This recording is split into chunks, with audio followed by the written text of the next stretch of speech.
Committee on Homeland Security will come to order. Chair may declare committee in recess at any point. I would also like to welcome the newest member of the committee, Mr. Matt Van Epps. Happy to have you here. You all can sit down for now, please. The purpose of today's hearing is to better understand the worldwide threats facing us today. Under the rules of the House, the chairman is responsible for maintaining order and preserving decorum in the committee room. I expect audience members to be respectful of witnesses, members, and the public. The issues we are debating are important ones that members feel deeply about. While vigorous disagreement is part of the legislative process, members are reminded that we must adhere to established standards of decorum in debate. It is a violation of House rules and the rules of this committee to engage in personalities regarding other members or to question the motives of a colleague. It is also a clear violation of the rules of the House to make statements that might be personally offensive to the President or the Vice President of the United States. Remarks of that type are not permitted by the rules and are not in keeping with the best traditions of our committee. The chair will enforce these rules of decorum at all times and urge all members to be mindful of their remarks. I now recognize myself for an opening statement. Good morning. Welcome to the Committee on Homeland Security's annual hearing on worldwide threats. Our witnesses today are Homeland Security Secretary Kristi Noem, National Counterterrorism Center Director Joe Kent, and Federal Bureau of Investigation Operations Director Michael Glasheen. I appreciate your willingness to testify and address the threats America faces every day at home and abroad. I want to recognize that this is an annual hearing on the one the committee expects to hold in September 2026, surrounding the 25th anniversary of September 11th terrorist attacks. This year, we made numerous accommodations considering the record-long Democrat shutdown and your busy schedules. But we expect 2026 to include the Homeland Security Secretary, the NCTC Director, and as in the past, the Director of the FBI. The Department of Homeland Security and this committee were created following the attacks on September 11th and bestowed with the responsibility to secure the homeland from threats and keep Americans safe. The work your agencies do each day furthers that mission, and this committee will always be a strong partner in those efforts. I want to commend all three of you. The border is secure, the flow of drugs is slowing, and violent criminals are being taken off the streets. America is once again a symbol of global strength. We succeed in our collective Homeland Security mission without working together, collaborating, and striving for better. The threats we face are persistent and ever-changing. The days of strictly kinetic strikes are over. The battlefield is not the same as it was on the Western Front in 1914, nor the Pacific Theater in 1941, and not even the Middle East in 2000s. In 2025, we fight our adversaries in cyberspace, we counter radicalization on the internet and in chat rooms, we resist communist China propaganda, we prepare for newfound biological threats, and we combat the flow of transnational criminals across our borders. This is why this hearing is so important. Congress must hear from the executive. Oversight is not unfair, and asking questions is not unwarranted. We must ensure the people's representatives are informed. In less than 1 year, the Trump administration has delivered historic results in securing our borders and dismantling transnational criminal networks. The commitment to restoring and maintaining a state of law and order has resulted in illegal border crossings falling to their lowest level in decades. Compared to last year, nationwide border encounters have plummeted nearly 80%. This is a testament to the administration's enforcement of law and deterrence of further and uncontrolled illegal immigration. More and more, both nation-state and rogue actors are turning to cyberspace to conduct nefarious operations against the United States and its interests. Just a few weeks ago, we saw the first mainly autonomous artificial intelligence conducted cyber attack. The AI threat is no longer something out of faraway science fiction movie. Technology improves every day, and so does our adversaries' understanding of how to use it. We must be prepared. We must work together with our state and local partners, as well as the private sector, to share information to better identify and mitigate attacks. We must remain vigilant in the face of threats posed by Russia, China, and Iran. And we must harden critical infrastructure. The United States is entering an unprecedented period of hosting major international events, including 2026 FIFA World Cup, the 2028 Olympic and Paralympic Games in Los Angeles, and nationwide celebrations marking the nation's 250th anniversary. These mass gatherings will test the nation's ability to secure large crowds, safeguard foreign delegations, and maintain operational continuity amid evolving threats from nation-state adversaries, foreign terrorist groups, transnational criminal organizations, and lone actors. Trump administration is employing a whole-of-government approach to ensure these events are safe and secure. However, host cities and law enforcement shouldn't shoulder significant burdens in planning and resourcing. Persistent challenges include coordination shortfalls, intelligence sharing gaps, and jurisdictional limitations, particularly at ancillary venues such as athlete housing, training facilities, hotels, and fan zones. All of this is on the backdrop of the upcoming 25th anniversary of the horrific terrorist attacks of September 11th that took the lives of thousands across New York, D.C., and Pennsylvania. It is why I sought this chairmanship and what guides me every day in this work. We all share the same goal: keep Americans safe, regardless of the threat. I look forward to the witnesses' testimony today, and I hope we can work together to ensure we achieve this common goal. I now recognize the ranking member, the gentleman from Mississippi, Mr. Thompson, for his opening statement. Thank you very much, Mr. Chairman. And before I start, let me welcome Mr. Van Epps to the committee. Mr. Chairman, thank you for getting the Secretary of Homeland Security and National Counterterrorism Center Director here today. Your predecessor couldn't seem to get that done, and I appreciate your commitment to holding this hearing. Each day, we've had more examples of Republicans abdicating their constitutional oversight responsibilities. Fortunately, unlike other chairs in this body, it appears that if you are serious about this committee work being done, and I compliment you for that. As I look at the witnesses table, though, I can't help but notice that FBI Director Kash Patel isn't here with Secretary Noem and Director Kent. I'd also say that we have just been provided Secretary Noem's testimony. I've been on the committee since its inception, and I've never had the rules violated where we couldn't get testimony so members of the committee could look at it until today. Today's hearing is supposed to be one of the most important exercises of this committee's oversight jurisdiction. Each year, we hear from the Secretary of Homeland Security, the Director of National Counterterrorism Center, and the Director of the Federal Bureau of Investigation, who is nowhere to be seen today. Maybe Director Patel is too busy spending taxpayers' dollars flying to his girlfriend's concert on the FBI's jet to answer questions from Congress. Maybe the FBI director isn't here because he's afraid of scrutiny from Democrats who want to know what the FBI is doing to keep America safe. Or maybe Director Patel knows that the Trump administration itself is a threat to Homeland Security and want to hide from public accountability. On the other hand, Director Kent is here, which is good because we have questions for him about NCTC's work, as well as his comments about the January 6th insurrectionists he called, and I quote, political prisoners, unquote, who deserve to be pardoned. Some of the people he defended, however, are back in jail for crimes like plotting to murder FBI agents and possession of child pornography. It's scary that these unserious people are in charge of keeping America safe from terrorism. But what's even scarier is that they work for an unserious and unhinged president who spends most of the days designing monuments to himself and finding new ways to hide the Epstein files. All of this puts America and its lives, people who live here, at risk every day. Now, Secretary Noem, everyone knows you love the spotlight.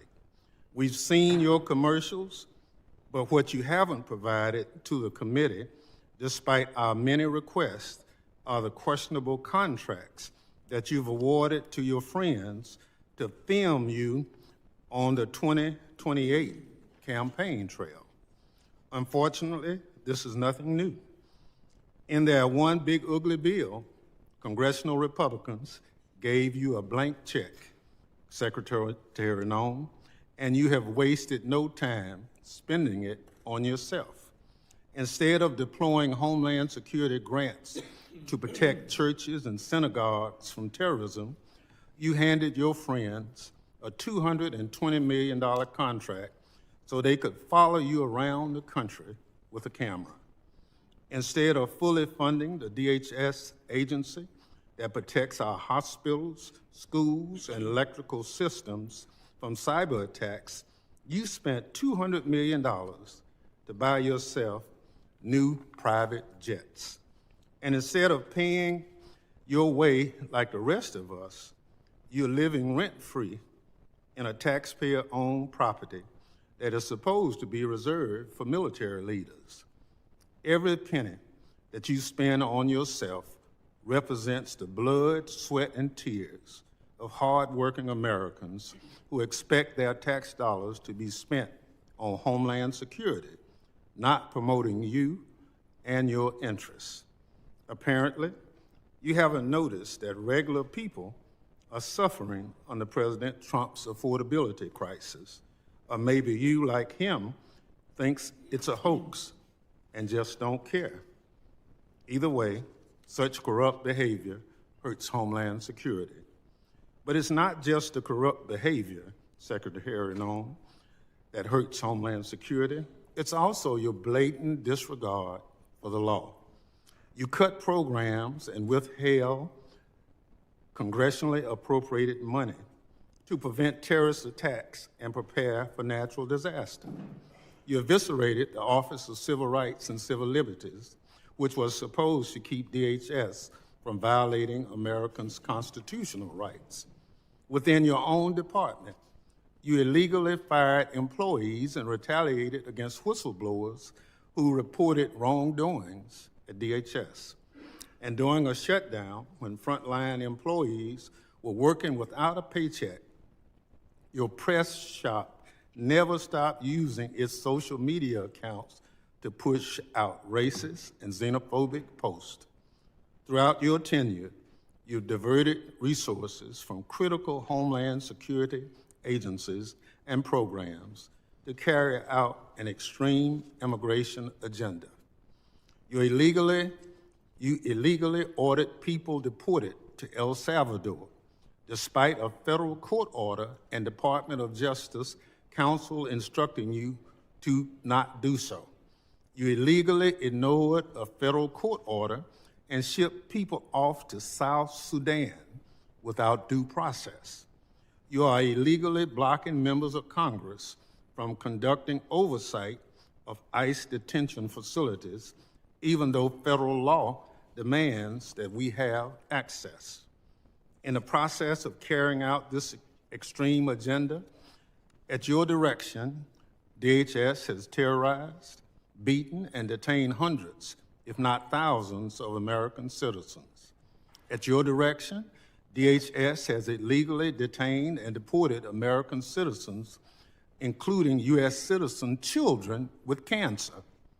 At your direction, DHS has illegally gassed, pepper sprayed, and put their knees on the necks of Americans, including military veterans and clergy. At your direction, DHS has illegally tackled, beat up, and humiliated United States citizens, including senior citizens. At your direction, DHS has illegally tased, maced, punched, and even shot Americans. Black and brown Americans, in particular, have been racially profiled, detained, and locked up, and sometimes with tragic consequences.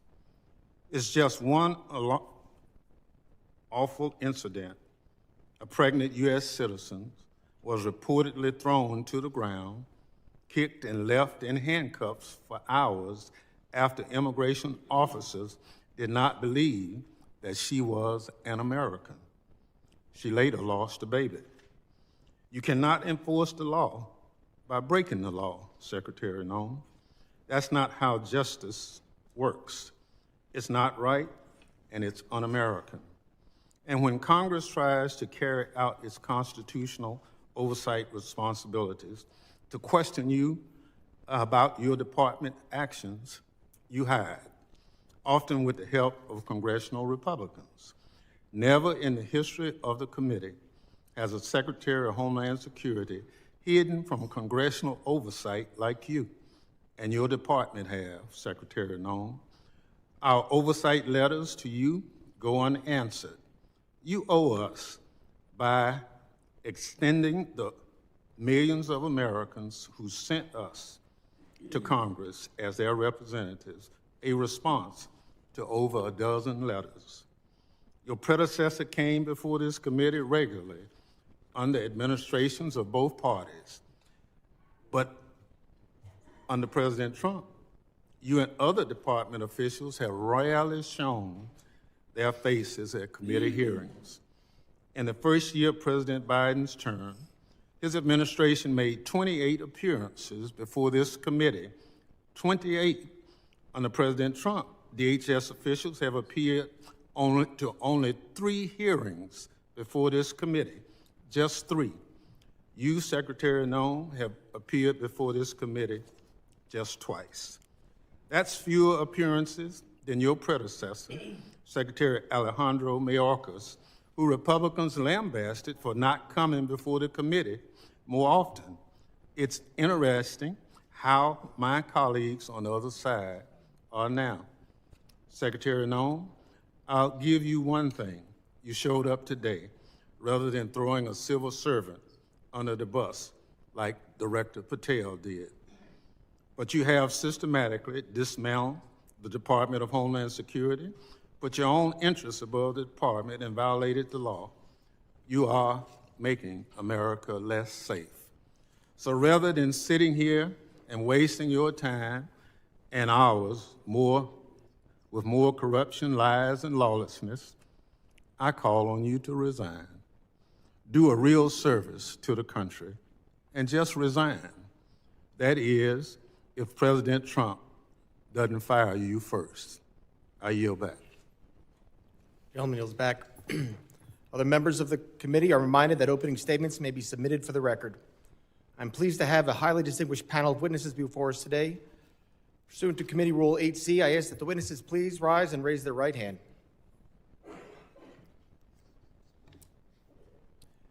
Do you solemnly swear that testimony you will give before the Committee on Homeland Security of the United States House of Representatives will be the truth, the whole truth, and nothing but the truth, so help you God?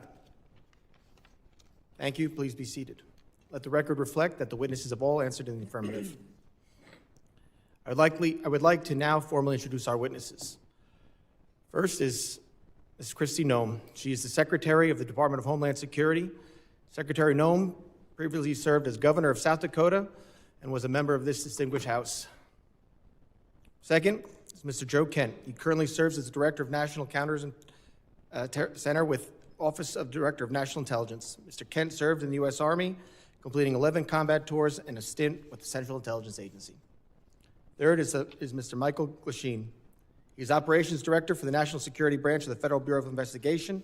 Mr. Glasheen has served in national security for more than 2 decades, including as Director of FBI's Terrorist Screening Center and Assistant Director to the National Security Branch. Prior to joining the Bureau, Mr. Glasheen served in the U.S. Marine Corps. I thank all the witnesses for being here today. I now recognize Secretary Noem for 5 minutes to summarize her opening statement. Thank you, Mr. Chairman, and thank you, Ranking Member, for holding this hearing today and inviting me to be a part of it. I'm looking forward to discussing the worldwide threats that this country faces and the work that President Trump and his administration does each and every day to make America safe again.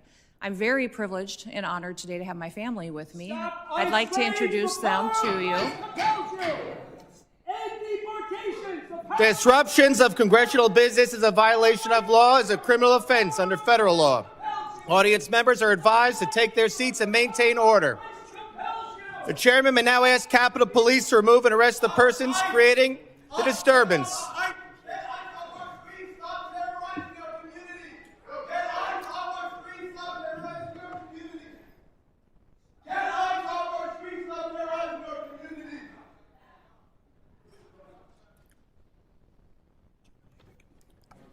Secretary may continue. Chairman, I'll continue. Today with me, I have my husband, Brian, who's with me, and also 2 of my children, my oldest daughter, Cassidy, and her husband, Kyle. are sitting here in the front row, and then my middle child, Kennedy, and her husband, Tanner, and that was my grandbaby, Noah, that was crying a little bit during the ranking member's comments. I don't think she agreed with him. I don't have my son with me or 3 of my grandchildren, but I'm very blessed that I have a wonderful family who is here and loves this country and is grateful for the work that we get to do as a family each and every day. We also have the blessing of having some angel families with us as well. They are here in the audience, and I'm so grateful for them for being willing to come here and be strong. It's hard to lose someone that you dearly love to illegal criminal activity, to people who never should have been in our country to begin with, and to lose those loved ones to drug overdoses that get perpetuated by the terrorist organizations that filter them into our country that President Trump works so hard to stop. So I'm grateful that they're here and that they are telling their story. Under President Biden, he closed the office in the Department of Homeland Security that serviced these families. He closed it because he didn't want them to speak. He didn't want them to have support or services, and President Trump reopened the Voices office so that they can get services, so they can hear about the cases of the individuals who killed their family members, and they can get the kind of help that they need to get through the tragic grief that they've experienced. So I want to thank them for being here and continue to pray for them. I want to thank you for the opportunity to be in front of you today to discuss the wide range of threats that the Department of Homeland Security is working on to protect us from here at home and also around the world. Just 2 weeks ago, the day before Thanksgiving, a terrorist shot 2 of our National Guardsmen in Washington, D.C., killing Sarah Beckstrom dead, and Staff Sergeant Andrew Wolf is still fighting for his life. Fortunately, we've had some really good news about Andrew recently, and he had the opportunity to stand up and is a miracle, and we're so grateful for his family for being so strong. We continue to lift him up and pray he has a full recovery. The terrorist who shot them was an Afghan national who entered the United States under Operation Allies Welcome. The same week, we arrested another Afghan national who came in under the same program. He was planning to carry out a bombing in Fort Worth, Texas. And just last week, just miles away in Washington, D.C., we arrested another Afghan national who also came in under Operation Allies Welcome. That individual provided support to the Islamic State of Iraq and ISIS-K and weapons to his father, who was a commander of a militia group in Afghanistan. Those are only a handful of the challenges that we face and the threats that the Department of Homeland Security stands against every single day. Under President Trump's leadership, DHS is securing our borders, we're restoring the rule of law, and we're protecting the homeland. DHS is eradicating transnational organized crime and the stopping of deadly drugs from continuing to be funneled into our communities. We're ending illegal immigration, returning sanity back to our immigration system, and we're defending against cyber attacks against our critical infrastructure. We have sent a strong message to criminal illegal aliens that we will find you, we will arrest you, and we will deport you. Our message has resonated to over 1.5 million illegal aliens who have gone home on their own voluntarily. At the same time, we as a country are still dealing with the mistakes, the errors, and the willful disregard of the last administration. For 4 years, the Biden administration allowed millions of people to come into our country illegally. Millions more in our country were exploited and were brought in under parole programs without even basic vetting. As a result, we've seen terrorist attacks and heinous crimes committed against American children and families by criminal illegal aliens and violent perpetuators who should have never been allowed into this country in the first place. Transnational organized crime groups, including Mexico's Sinaloa, New Generation Jalisco, and other drug cartels, they cause chaos and they harm American interests. Our critical infrastructure faces a perilous landscape, largely driven by the impact of cyber attacks from bad actors and cyber criminals. American citizens are increasingly under threat from assassination attempts, intimidation tactics, and violence perpetuated by our adversaries, radical Islamic extremists and domestic extremists. These bad actors seek to undermine our public trust. They instill fear in Americans. They destabilize the institutions that safeguard our national security. The United States is preparing to host several major public events in 2026. Most notably the FIFA World Cup and the celebration of the 250th anniversary of our Declaration of Independence. These large-scale events will be potential targets for a range of bad actors, and they come with an increased level of risk. DHS is using every tool and authority we have to ensure the safety of U.S. citizens and our visitors can enjoy next year's events. Radicalized domestic violent extremists and lone actors are a concern, and intentional targeting and murderous attacks on ICE agents in Texas, parishioners in Michigan, and 2 National Guardsmen here in Washington, D.C. are just some of the acts, the despicable examples that unfortunately are becoming too common.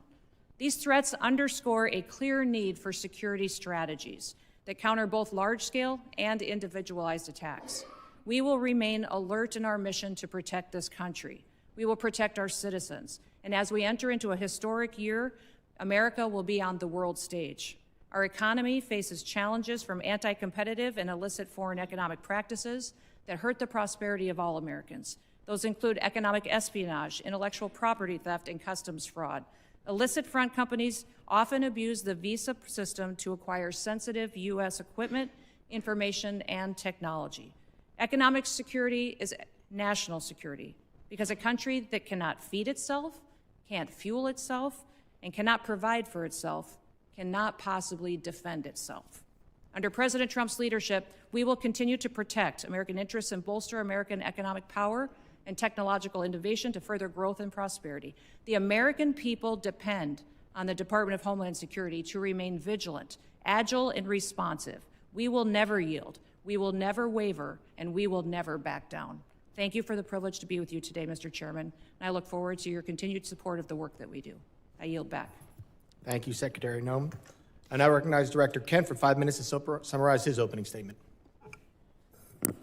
Thank you very much, Mr. Chairman, ranking members, and all the members of the House. I appreciate the opportunity to appear before you and discuss the threats posed to our nation.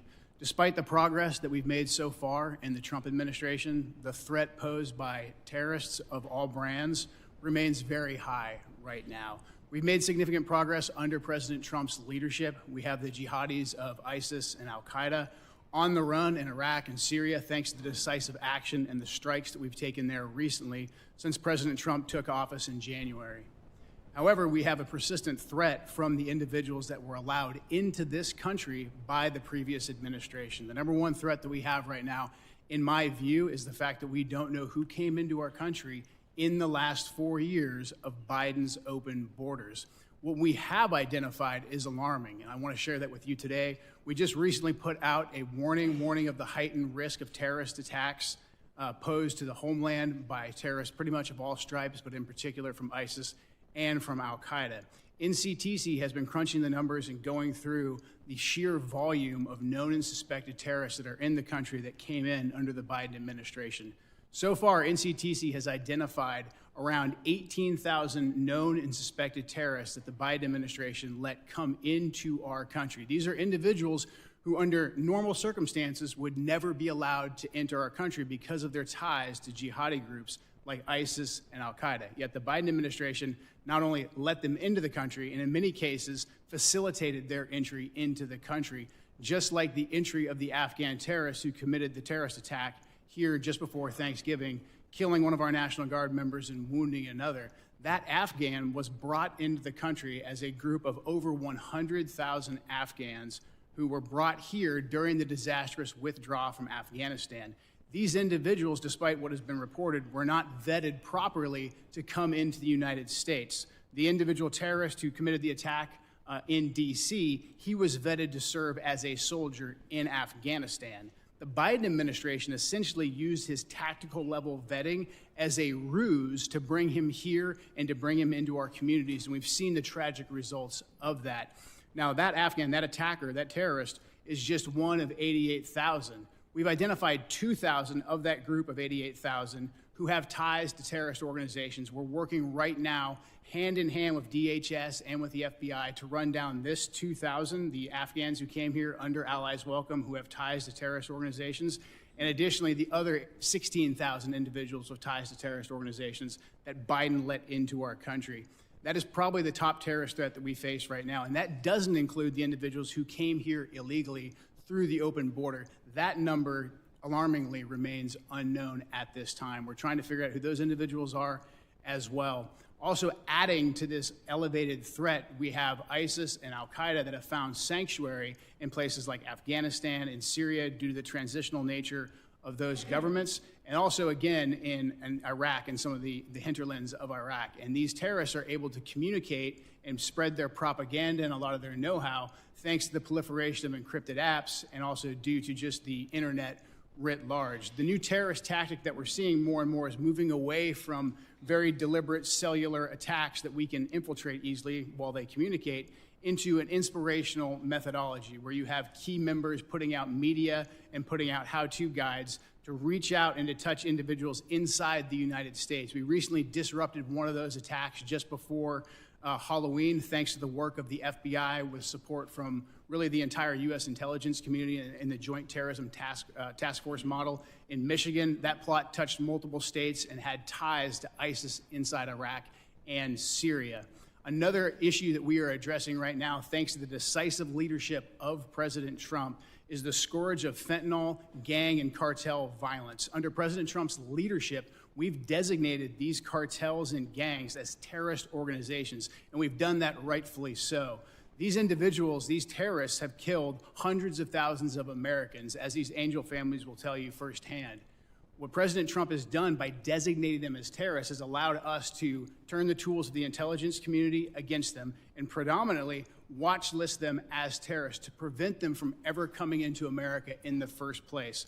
To date, we've added about 35,000 of these narco-terrorists to our terrorist watch list, and we've stopped just around 6,000 of these terrorists from ever entering our country, from setting foot inside of America, so they can no longer kill Americans with impunity. These are just some of the issues that we're covering 24/7, 365 at the National Counterterrorism Center, and I look forward to discussing more with you all today. Thank you. Thank you, Director Kent. And now recognize Director Glasheen for 5 minutes to summarize his opening statement. Good morning, Chairman Garbarino, Ranking Member Thompson, and members of the committee.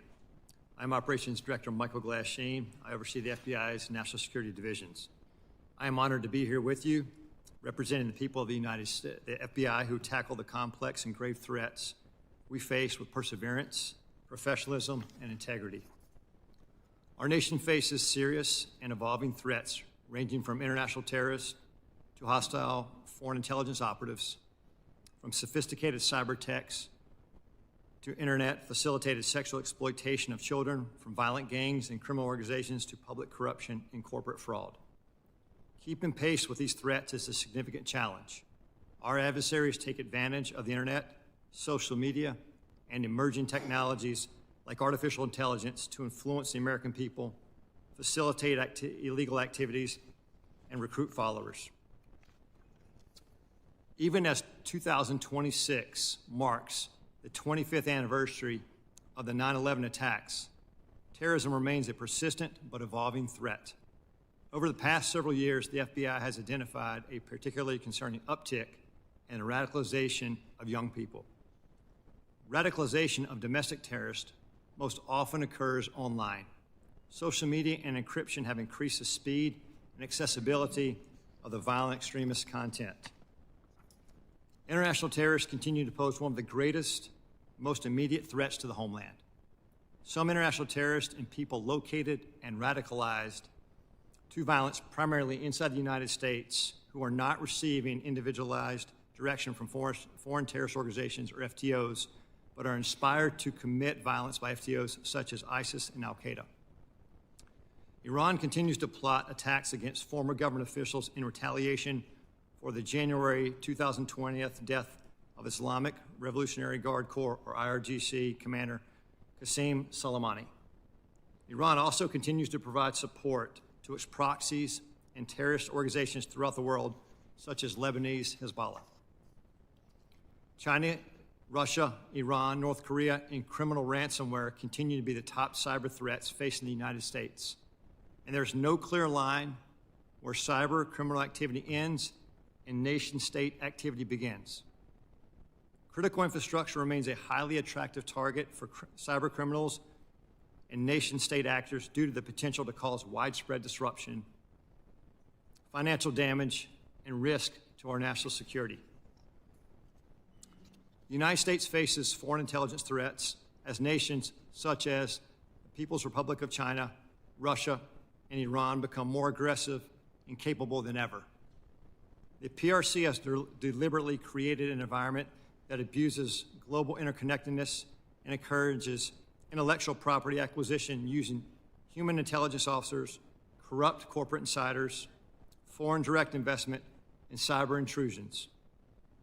Russia continues to seek and acquire U.S. technologies to help rebuild its defense industrial base, relying on complex procurement networks to evade U.S. export controls and sanctions.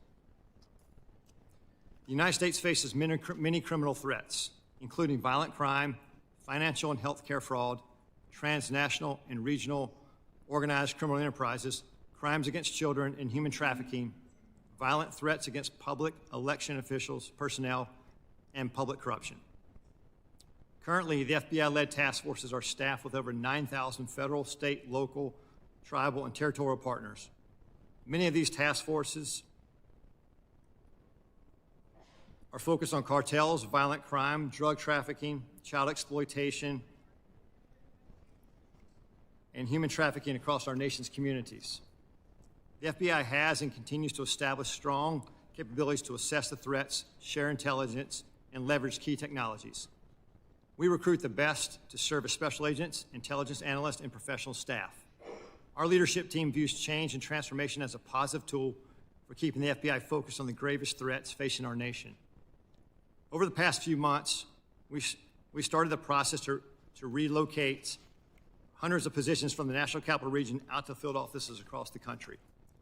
This enhancement to field resources increases our investigative capacity across our 56 field offices and enhances the FBI's commitment to addressing violent crime, gangs, drugs, counterintelligence, and terrorism threats. Our fellow citizens look to us to protect the homeland from these threats. And every day, the men and women of the FBI continue to meet and exceed these expectations. I'm proud to represent them in testimony today, and I welcome your questions. Thank you, Director Glasheen. My understanding is a witness may have to leave early today. While I want to be clear, the committee did not agree to a hard stop. All witnesses are here voluntarily and are free to go. If a witness does leave, the hearing will continue with the remaining witnesses. Members will be recognized by order of seniority for their 5 minutes of question. We want to get through as many members as possible, so even though I have been lenient before with the 5 minutes, I'm directing members and witnesses that we're going to strictly enforce the 5-minute rule today. I now recognize myself for 5 minutes of questions. Secretary Noem, I appreciate you being here today, and you've been on the job less than a year, and this is the second time appearing before the committee, which I think is the norm, and I do really appreciate you being here. And I know you have a very important job to do. You oversee a lot of different sub-agencies, so I know you can't always be here in person. And with that, as a committee, we still want to work with the administration and conduct our oversight. So I'm asking you if you can commit to making sure that in the future, if we want to have a hearing, you'll be able to supply maybe a deputy secretary or somebody to come specifically talk about that. Yes, issues we want to talk about. Yes, Mr. Chairman. I really appreciate that communication, and I think collaboration between the administration and Congress is key. Secretary Noem, I also wanted to ask you, in September, the department under FEMA proposed new allocations for counterterrorism grant funding, which cut dollars to New York by 80% because of a new formula. Considering New York is consistently a top terror target, this was surprising. We're grateful President Trump restored this grant funding. And pursuant to the present direction, has the department increased the allocation to New York?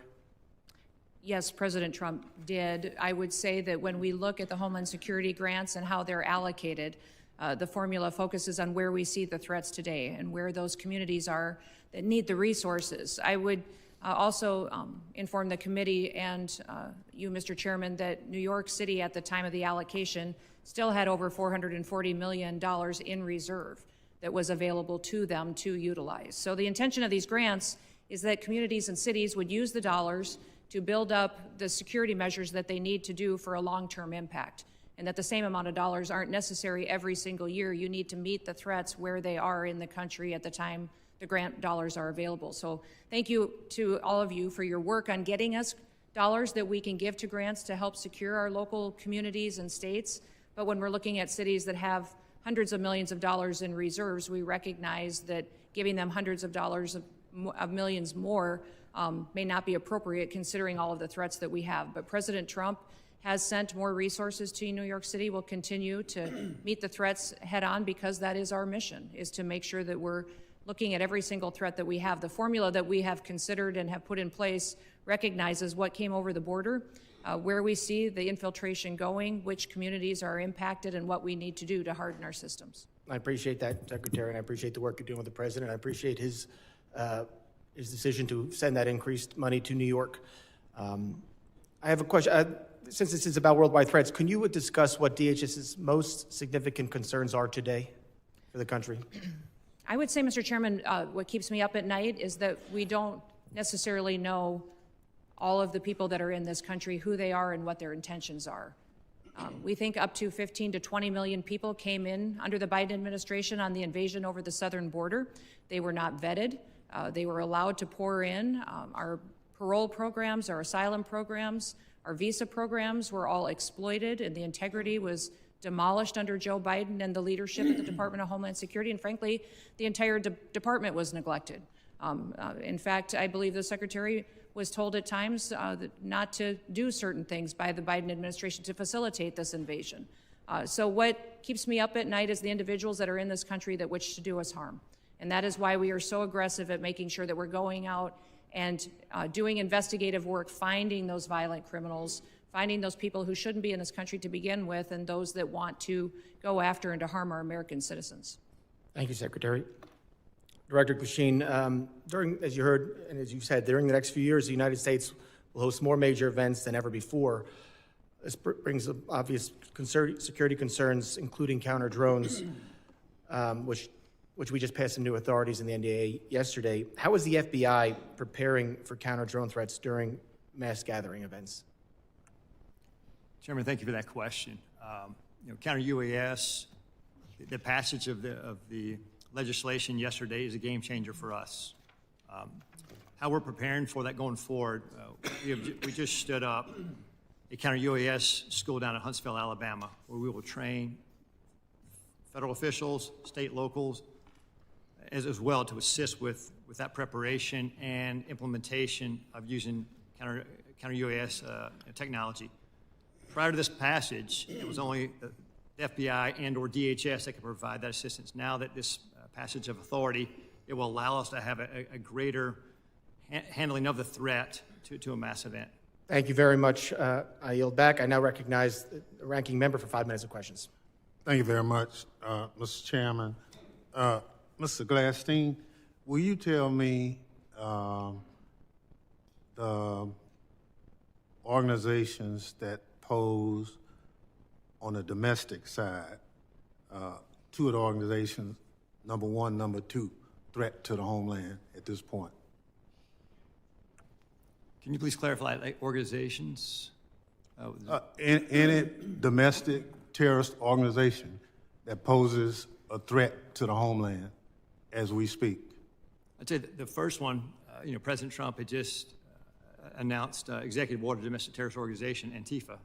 That's our primary concern right now. All right, that's what President Trump did. What does the FBI say?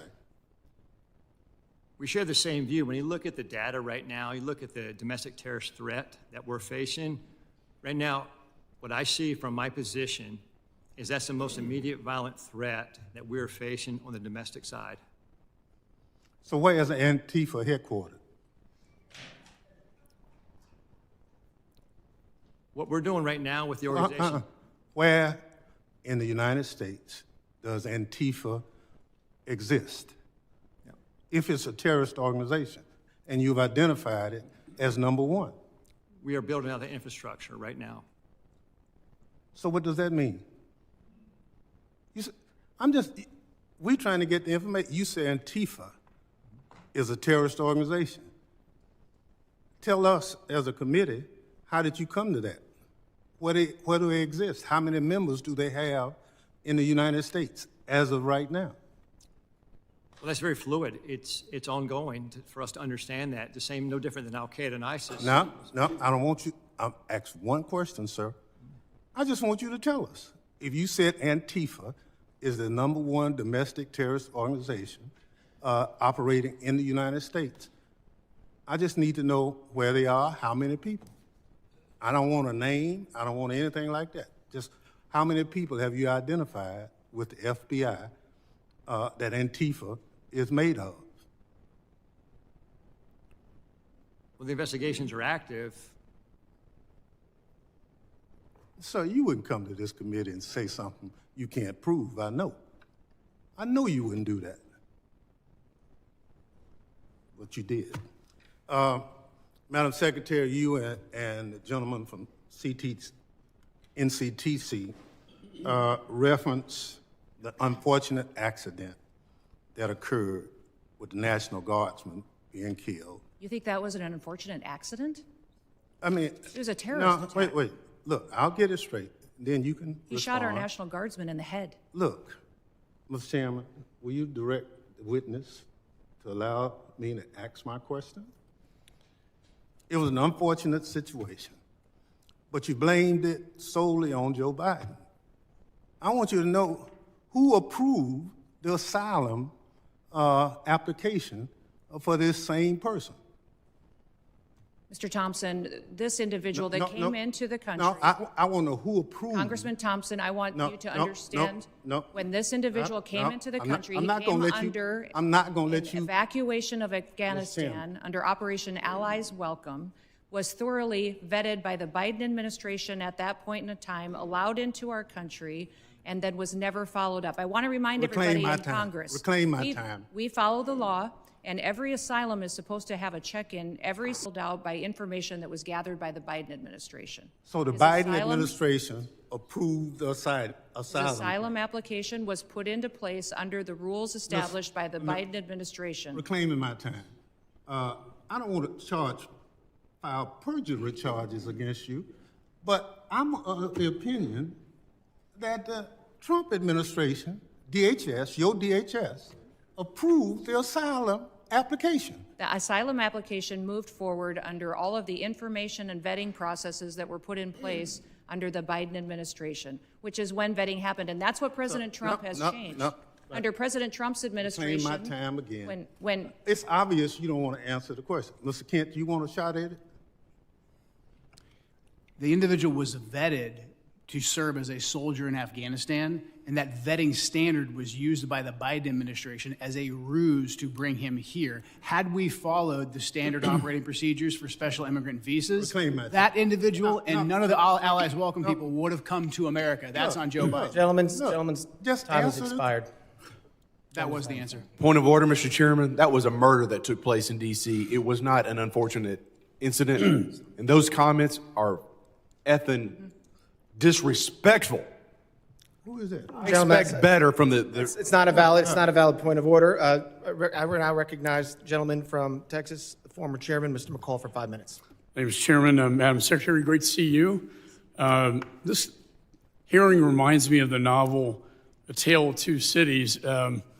They see it, the Dems see it as the worst of times, but I see it really as the best of times. And what do I mean by that? Under the Biden administration, 15 to 20 million illegal aliens, unvetted, as you indicated, came into this country.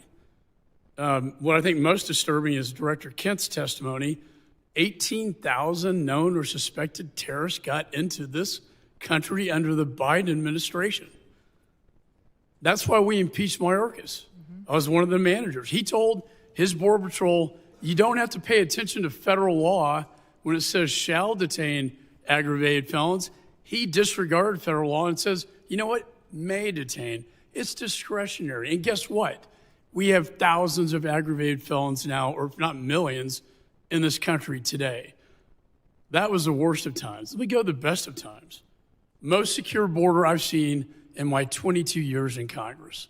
And I've dealt with this for a long time. Coming from Texas, being chairman of this committee, the daily crossings are 95% down from the prior administration. That's the best of times. Zero catch and release.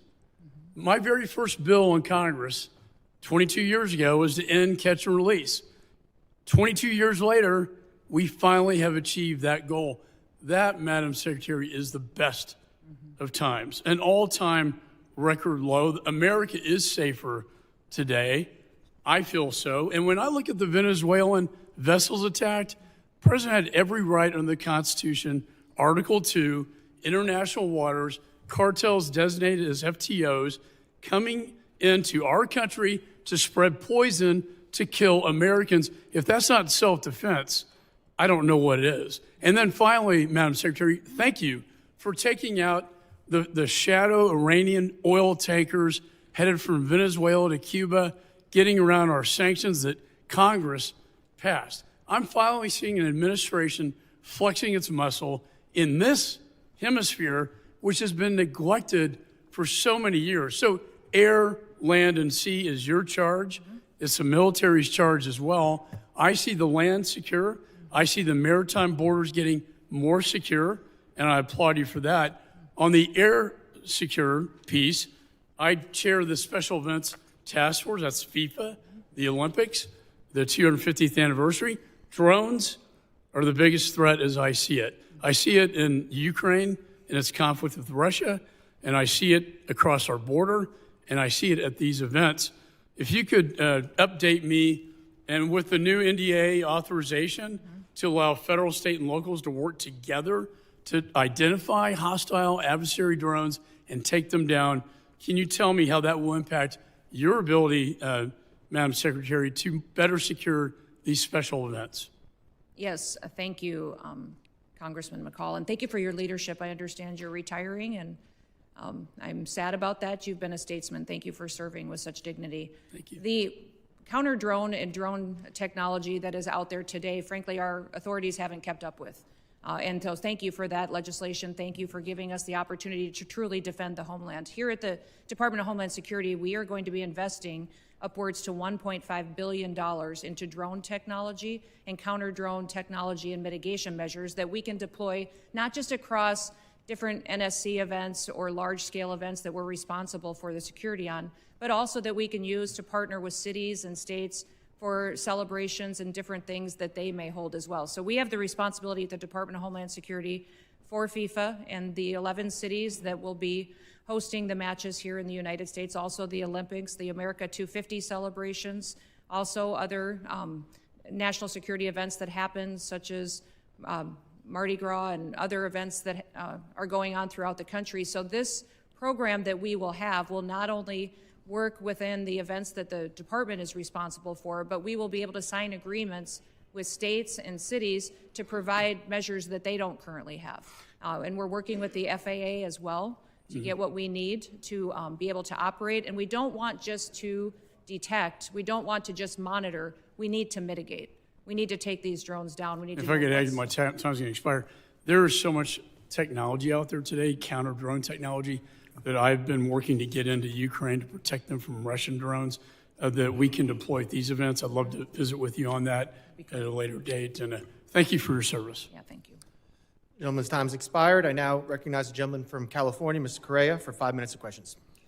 Thank you, Mr. Chairman. And I agree with my colleague from Texas. It is a tale of two cities. Secretary Noem, Trump administration, you're going after the worst of the worst criminals, and we agree with you.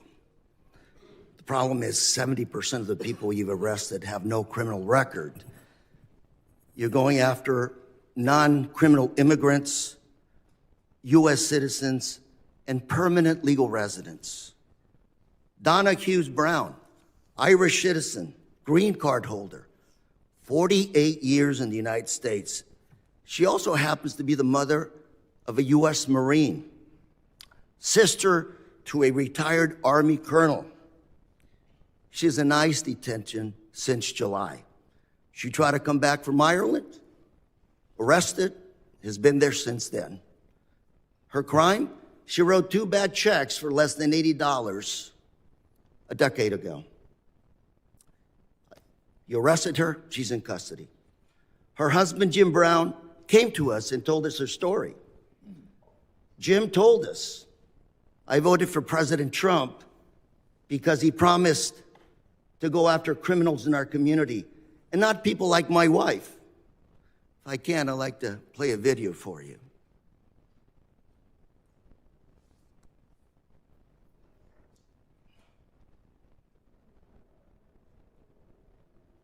understanding you also voted for President Trump. Yes, sir, Why did you vote for him? because I was an idiot. 80% of the evangelical Christian people were lied to, if you really want to know the truth, and that's exactly what happened. They said criminal, and I believe criminals need to be off the street. I just want to make sure people watching this understand who you are.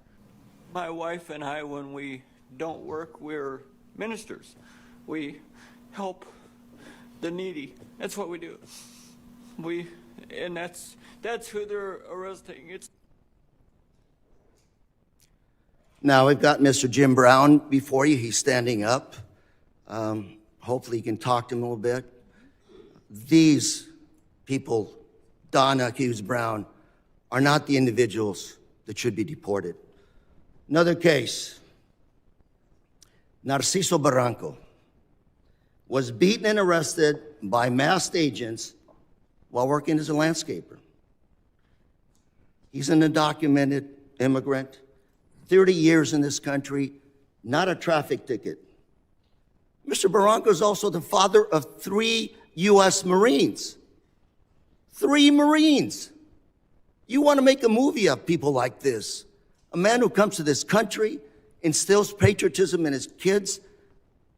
They swear an oath to serve and possibly give up their life for this country. We'll play a video on this as well, please.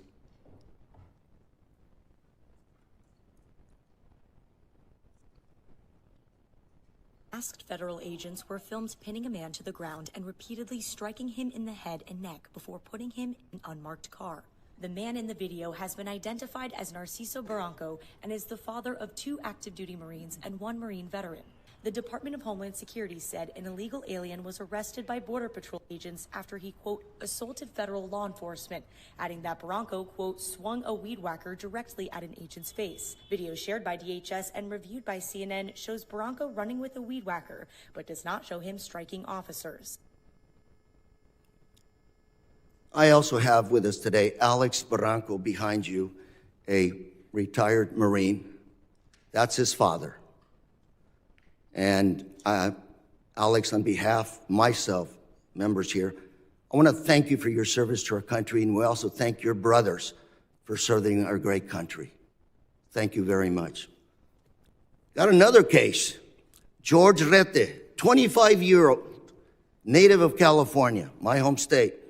He's a U.S. citizen, Army veteran who served in Iraq.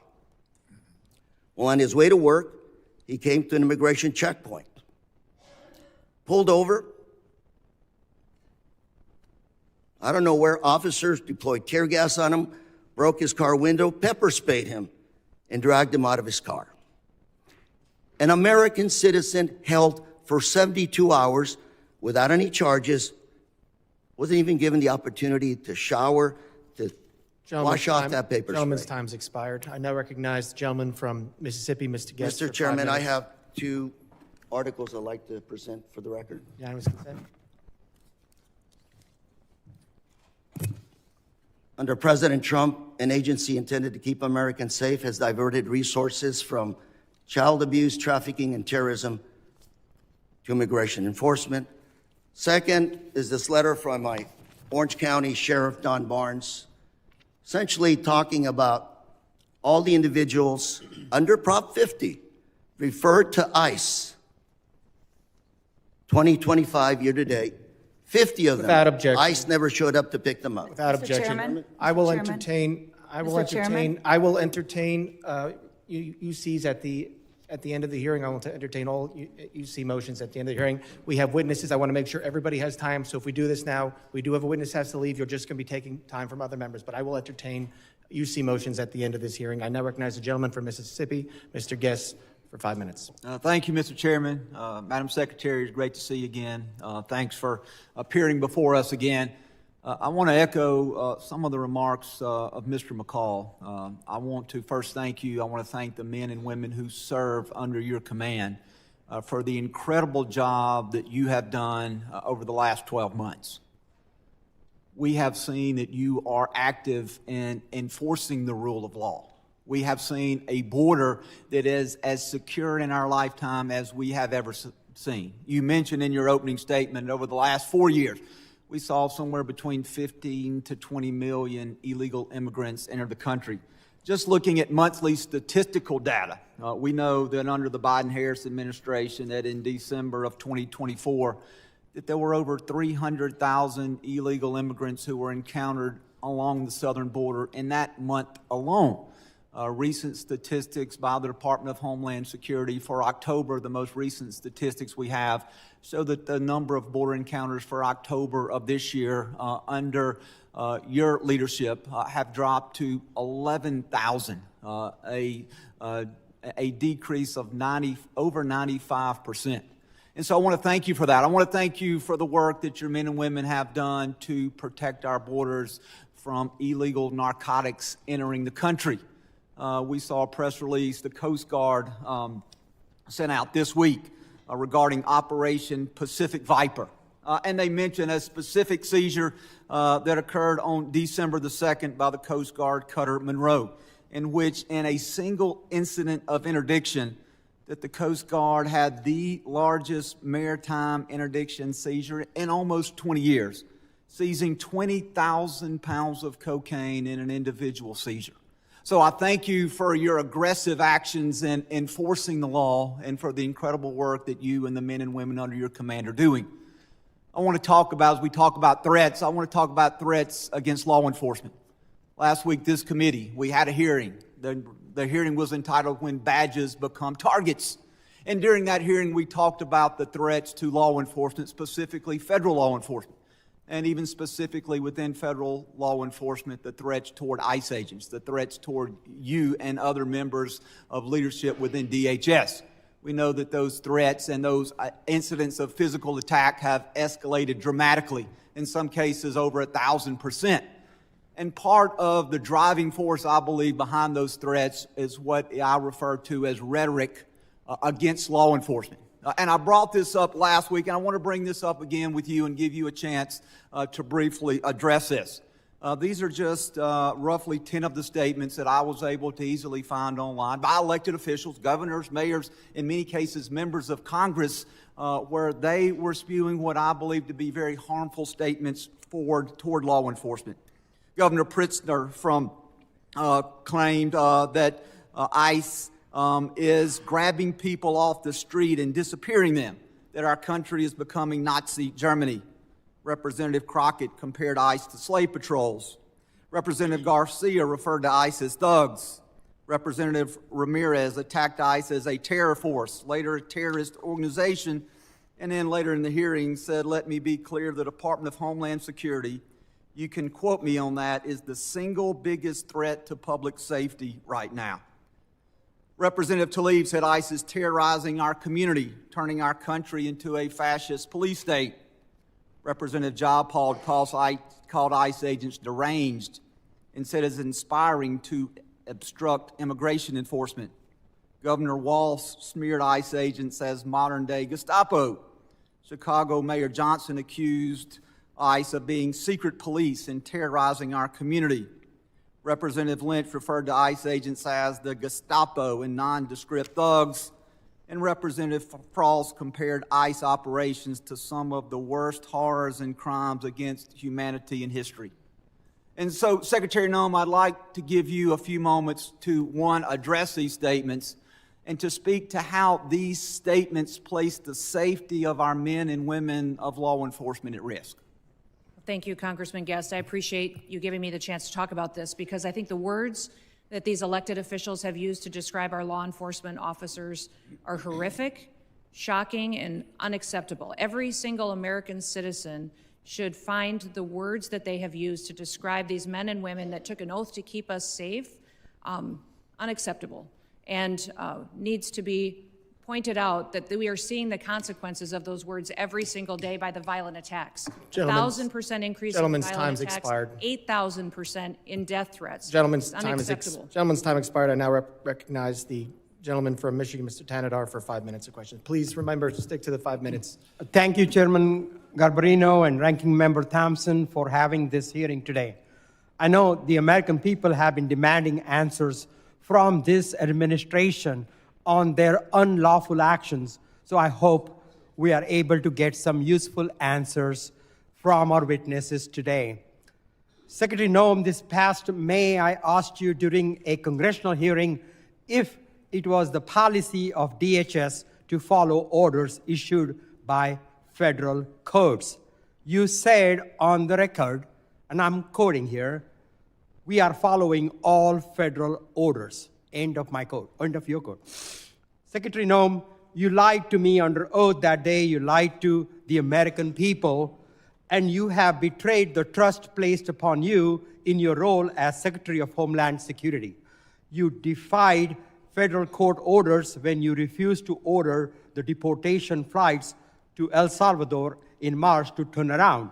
Federal courts have also found your department to have violated federal injunctions in your continue to send non-citizens on deportation flights, with some courts having called your orders unlawful. Secretary Noem, I just have 3 questions for you. 1, why did you lie under oath by saying DHS was following all federal court orders when they clearly were not? Congressman. Question 2, let me finish my questions. Question 2, why did you mislead the American people when you said that no American citizens have been arrested or detained by federal immigration agents? And my last question, number 3, Donald Trump said that your ICE agents haven't gone far enough. Do you think terrorizing American citizens and assaulting peaceful protesters isn't far enough? Congressman, the Department of Homeland Security and this administration complies with all federal court orders. We always have and we always will. Not true. And we will continue to appeal. And, sir, I will even tell you that at the highest court, at the Supreme Court, the Department of Homeland Security in our litigation has an over 90% success rate in winning at the highest court in our battle against activist judges across this country. Madam Secretary, we will continue to appeal. And then when it gets to the highest court and we get a decision, it is proven that we are right, that we have been compliant. I will also say, Madam Secretary, let me... Do you want me to answer your questions or not? I do, but let me... you haven't been telling us the truth. Look, there have been at least 170 known cases of citizens being arrested or detained by federal immigration agents this year alone. This is the truth. Are you lying to the American people right now by denying these reports? When we are doing our targeted enforcement operations against criminal illegal aliens, individuals that are in that area may be detained until we verify who they are, and then they are released. This has been done for years, and every single law enforcement operation that has always happened, we follow the same protocols, and we continue to do that. We have never once detained or deported an American citizen. We have not held them and charged them. When we find out to verify their identity, then that is when they are released. You also asked about ICE agents going far enough. Sir, I will tell you that every single ICE agent, CBP agent, federal law enforcement officer that's out there doing their work every day, none of them will rest until our communities are safe. None of them will rest until terrorists, Secretary Noem, it is a fact that you ignored federal orders. And our children and our grandchildren can grow up. Let me reclaim my time here, please. Safe. Let me reclaim. Secretary Noem, it is a fact that you ignored federal court orders in March and in May of this year. Do you plan on ignoring more federal orders? I'm sick of your lies. And the American people demand the truth. Because you keep saying it doesn't make it true. I am sick of your lies. The American people are sick of these lies. American people demand truth. America is very happy that finally they have a president in the White House that gets up every day to keep them safe. Madam Secretary, your incompetence and your inability to truthfully carry out your duties of Secretary of Homeland Security, if you're not fired, will you resign? Sir, I will consider your asking me to resign as an endorsement of my work. Thank you very much. I yield back my time. Gentleman yields back his time. I'll remind members that they are entitled to ask questions during their their time. Witnesses are entitled to answer those questions. Members are entitled to reclaim their time. So if we're going to have questions and answers, please allow it. You can reclaim your time if you want, but witnesses are here voluntarily. Please at least give them a chance to answer the questions that you're asking. I now recognize the gentleman from Texas, Mr. Pfluger, for 5 minutes of questions. Thank you, Mr. Chairman, and it's unfortunate that our colleagues on the other side of the aisle for 5 straight years now have no concern for anything worldwide threats-wise, and I have proven that. We're supposed to be talking about worldwide threats, but unfortunately we're talking about homeland threats in our homeland. And Director, can you just reaffirm the number for us of people that match the terror watch list that are in our country? There's 18,000 known and suspected terrorists in the country right now that came in under Joe Biden's watch. 18,000. 18,000. That's unbelievable. That's unbelievable. And that's just what we know of, Congressman. Secretary, despite even members on this committee that have called our law enforcement and ICE and DHS and Border Patrol and other agents names and slandered them, I support you and I support what you're doing to secure the homeland. The Working Families Tax Act allocated $13.5 billion to the Department of Homeland Security and the Department of Justice to reimburse states for the cost of the Biden-Harris administration's open border policies. No state suffered more than Texas.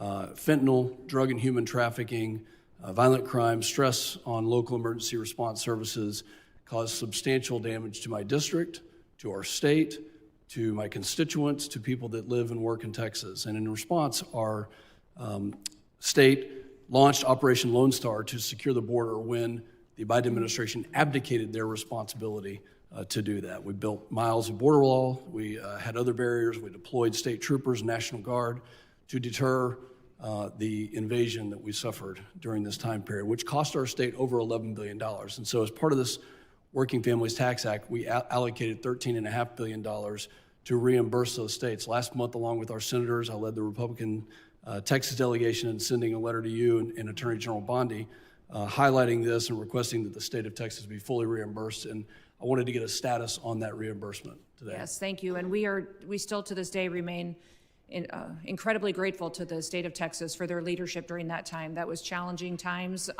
devastating times for what we saw happening down there. And Texas stepped up in a way that was absolutely incredible. So yes, those dollars are being formulated and allocated. If you remember, many states deployed their National Guard down there. I was governor of South Dakota at that time, and my National Guard was deployed down there as well. So reconciling the costs for every single state and looking at that allocation, we're making sure we're doing due diligence to make sure that it's appropriated correctly.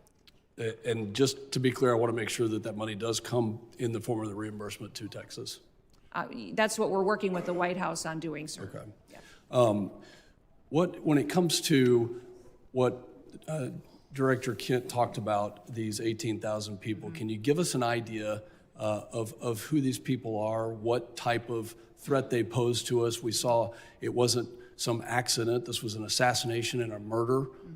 It was not an accident, despite my colleagues saying that it was an accident. It was a murder and an assassination of a National Guard hero. So what other types of threats are you tracking and preventing from happening? Yeah, I would say, sir, that we face the terrorists that we've faced for years in ISIS, Al-Qaeda, Hamas, individuals that are here that are radicalized, but also we face the cartels as they've infiltrated our country under the last administration, their proliferation of human trafficking, drugs, and violence, going after Tren de Aragua as well, MS-13.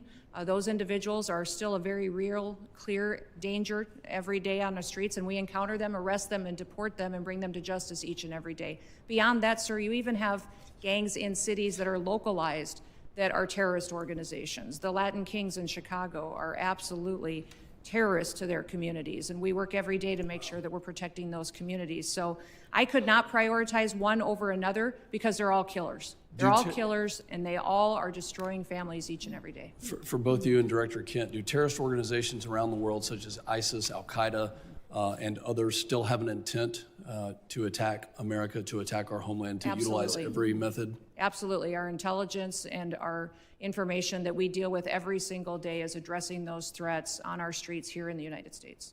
Director Kent, can you give us an idea of what those tactics, techniques, and procedures could be that we need to stay alert of?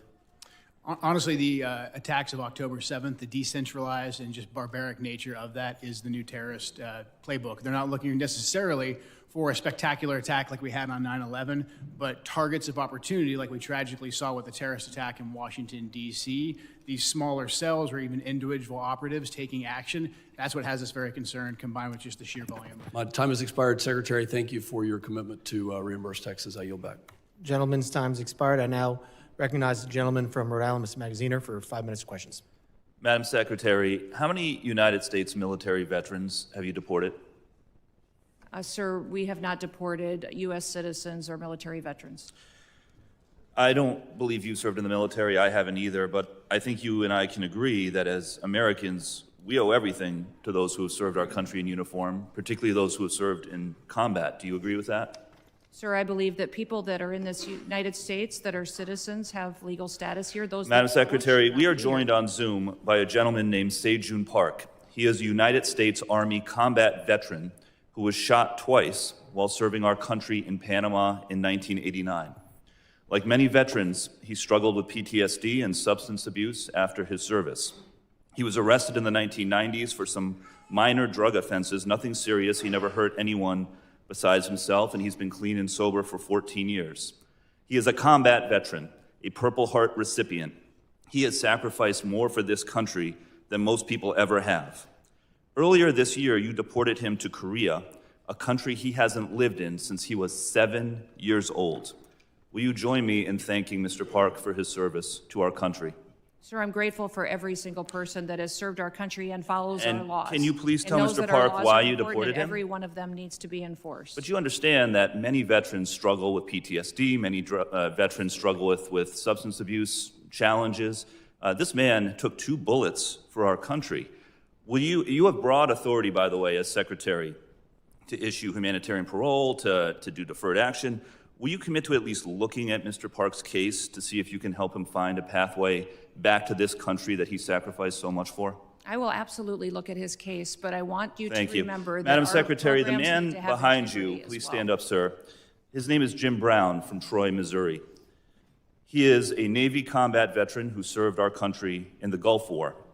He's married to a woman named Donna, who came to our country legally from Ireland when she was 11 years old. She has lived here for 48 years. Because of you, Jim's wife Donna has been in prison for the last 4 months. She did not come here illegally, and she has never committed any crime other than writing 2 bad checks totaling $80 10 years ago. She is currently in prison and facing deportation. Ms. Noem, will you thank Mr. Brown for his service to our country? Thank you, Mr. Brown, for your service to our country. Now, what possible explanation can there be for locking up his wife for 4 months when she has committed no crime other than writing a couple of bad checks for $80? Sir, it is not my prerogative, my latitude, or my job to pick and choose which laws in this country get enforced. You have and broad which ones discretion don't. as the Secretary. We need to follow You can issue the law parole, you and can do all enforce kinds the of things, laws. but you're choosing not to. Will you commit, again, to just reviewing Donna's case and reuniting this combat veteran with his beloved wife, who also loves this country? I will review the case. Now, Madam Secretary, you've already heard the story of Lance Corporal Alejandro Barranco, the United States Marine veteran who is behind you, who also has 2 brothers who are United States Marines. Will you thank Lance Corporal Barranco for his service? Thank you for your service. His father, Narcisco Barranco, is a landscaper in California who has lived peacefully in our country for 30 years and has no criminal record. Last spring, while he was mowing the lawn at an IHOP, ICE agents tackled him in the street and imprisoned him for weeks. A peaceful, hard-working man who raised 3 sons to be United States Marines. We need men of that character in this country. Again, as Secretary, you have broad discretion. Will you consider Lance Corporal Barranco's father for parole in place to stay in our country, owing to the fact that he has contributed to our country by raising 3 United States Marines? This is an opportunity to remind everybody that every person that's in this country illegally has an opportunity to voluntarily go home and come back the right way. He follow raised our three laws, United and States we will Marines. facilitate that. He has been living here But- peacefully, doing his job for 30 years. You have discretion. You are choosing not to use it. Madam Secretary, you promised America that you would go after the worst of the worst. But these people are not the worst of the worst. A Purple Heart recipient, a military spouse, the father of 3 Marines. And it's not just veterans and military families. You are locking up and deporting children with cancer, mothers with babies in the NICU, United States citizens. There are many problems with your leadership, but the biggest problem is this. You don't seem to know how to tell the difference between the good guys and the bad guys. Go after the bad guys. Go after the terrorists. Do not go after veterans, Marines, children, Gentleman's United time's States expired. citizens. I yield back. Time's expired. I now recognize the gentlelady from Georgia, Ms. Green, for 5 minutes of questions. Thank you. The previously Democrat-controlled administration allowed over 13 million border crossers from over 170 countries and territories to break our laws, invade our country, rape our women and children, and murder our own people. They set all-time records for the highest number of illegal aliens ever encountered in a single day at 14,500, in a single month at 370,000, and in a single year at 3 million, not including the known gotaways. Thanks to Secretary Noem and the hard work of Tom Homan and all the brave men and women at DHS, our new Republican-controlled admin has produced the safest and most secure border our country has ever seen. Thank you very much for that. For the 7th consecutive month, U.S. Border Patrol released 0 illegal aliens into the United States. Daily average apprehensions at the southern border are 95% lower than the daily average under the last administration. 10 months under Trump has seen less apprehensions than 1 month under Biden. Since January 21 through the end of November, there have been 117,105 total enforcement encounters along the southwest border, which is nearly 40% less than the monthly average during the Biden administration. Meanwhile, there has been an 8,000 increase in death threats against ICE law enforcement.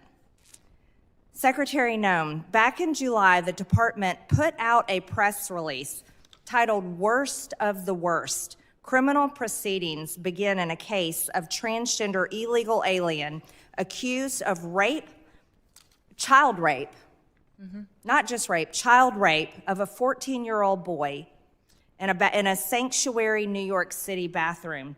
I wanted to highlight this case because it encapsulates so many different violent policies of Democrats.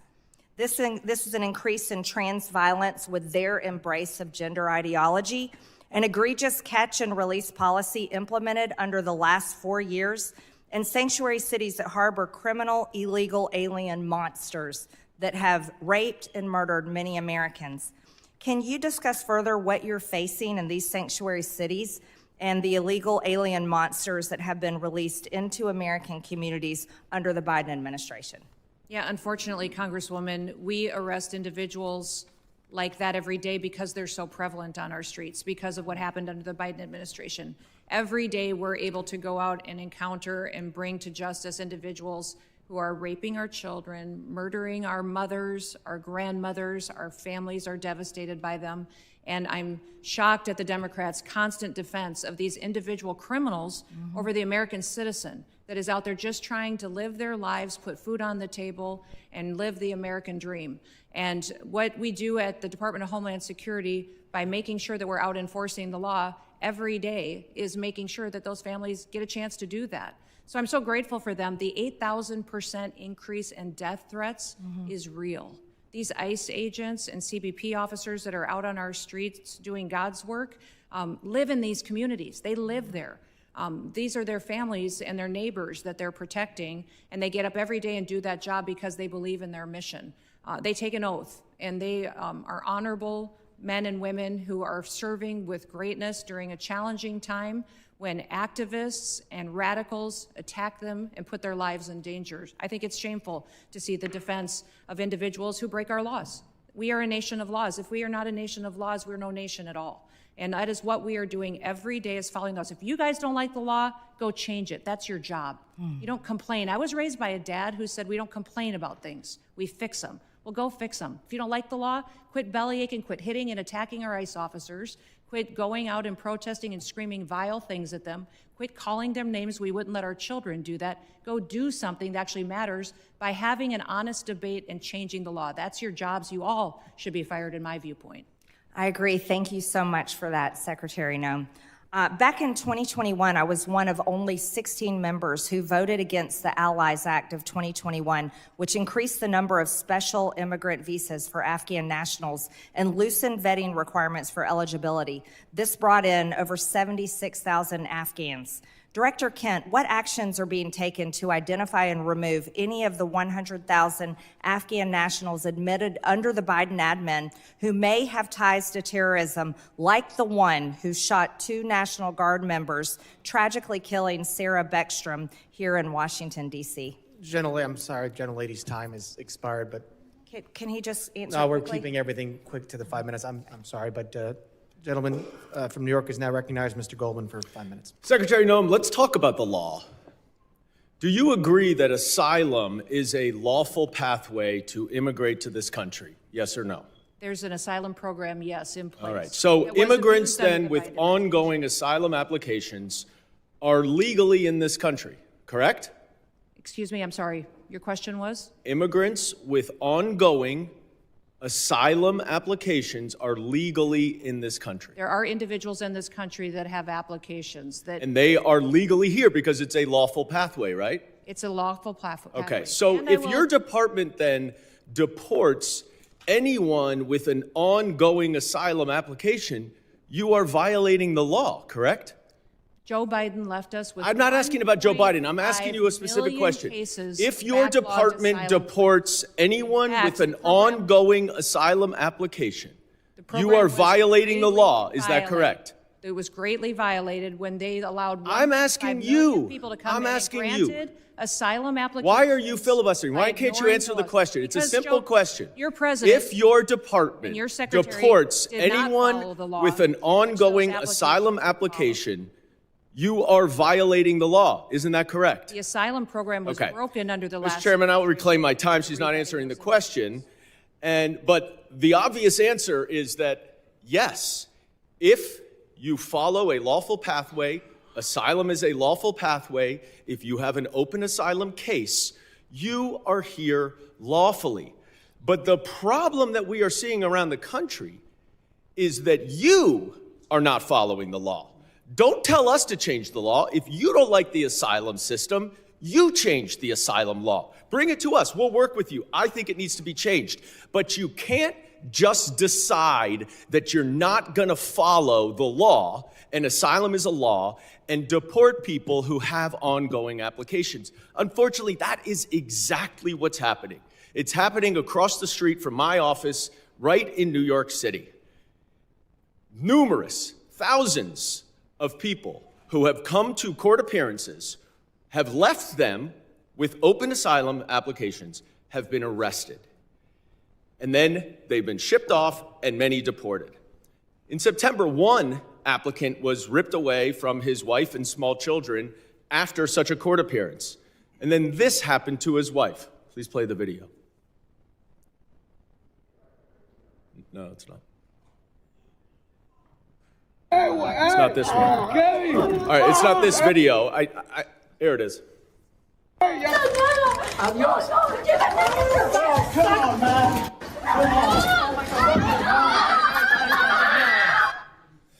Now, after this incident, your department issued a statement that said the officer's conduct in this video is unacceptable and beneath the men and women of ICE. Our ICE law enforcement are held to the highest professional standards, and this officer is being relieved of current duties as we conduct a full investigation. 3 days later, you reinstated that officer and you put him back on duty. I sent you a letter and asked you what investigation was done and why was he reinstated. You did not answer that letter. So I'm going to give you an opportunity right here to explain to me that if the officer's conduct was, quote, beneath the men and women of ICE, unquote, why did you reinstate him? Sir, that investigation was completed. I can give you that investigation and the information that you would like. This is Well, I wrote you 2 months ago. Why haven't you given it to me yet? I'm actually surprised that you haven't gotten it. I'm going to ask my staff about that. Well, you shouldn't be surprised because generally speaking, you hundreds do and not hundreds, if respond not to thousands us. of your letters. Now, the other problem that we are Mayorkas, when he had seeing this all job, over didn't the respond to country letters for years. is that your officers are wearing masks, are dressed in plain clothes, often going around without identification. All of our officers are And identified. I'm not asking a question. I introduced the No Secret Police Act to stop this. And we now have 113 co-sponsors so that they will not be masked and that they will identify themselves. Now, you say all of them are identifying themselves. That is not the case because last month in New York City again, the NYPD officers were injured by your masked, plainclothes ICE officers after they were called from 911 as residents witnessed your officers pulling individuals out of their vehicles and chasing them down the street. I also asked you what happened there. How were the NYPD officers injured by your officers? And you didn't respond. What's the answer? Sir, our individual officers Gentlemen's time are is identified. time has expired. I yield I back. recognize gentleman from Texas, Mr. Gonzalez, 5 minutes. Thank you, Chairman. Thank you, Secretary Noem. Thank you, Director Kent and Director Glasheen, for your patriotism, your service to our country. Thank you to the families for allowing everyone to serve.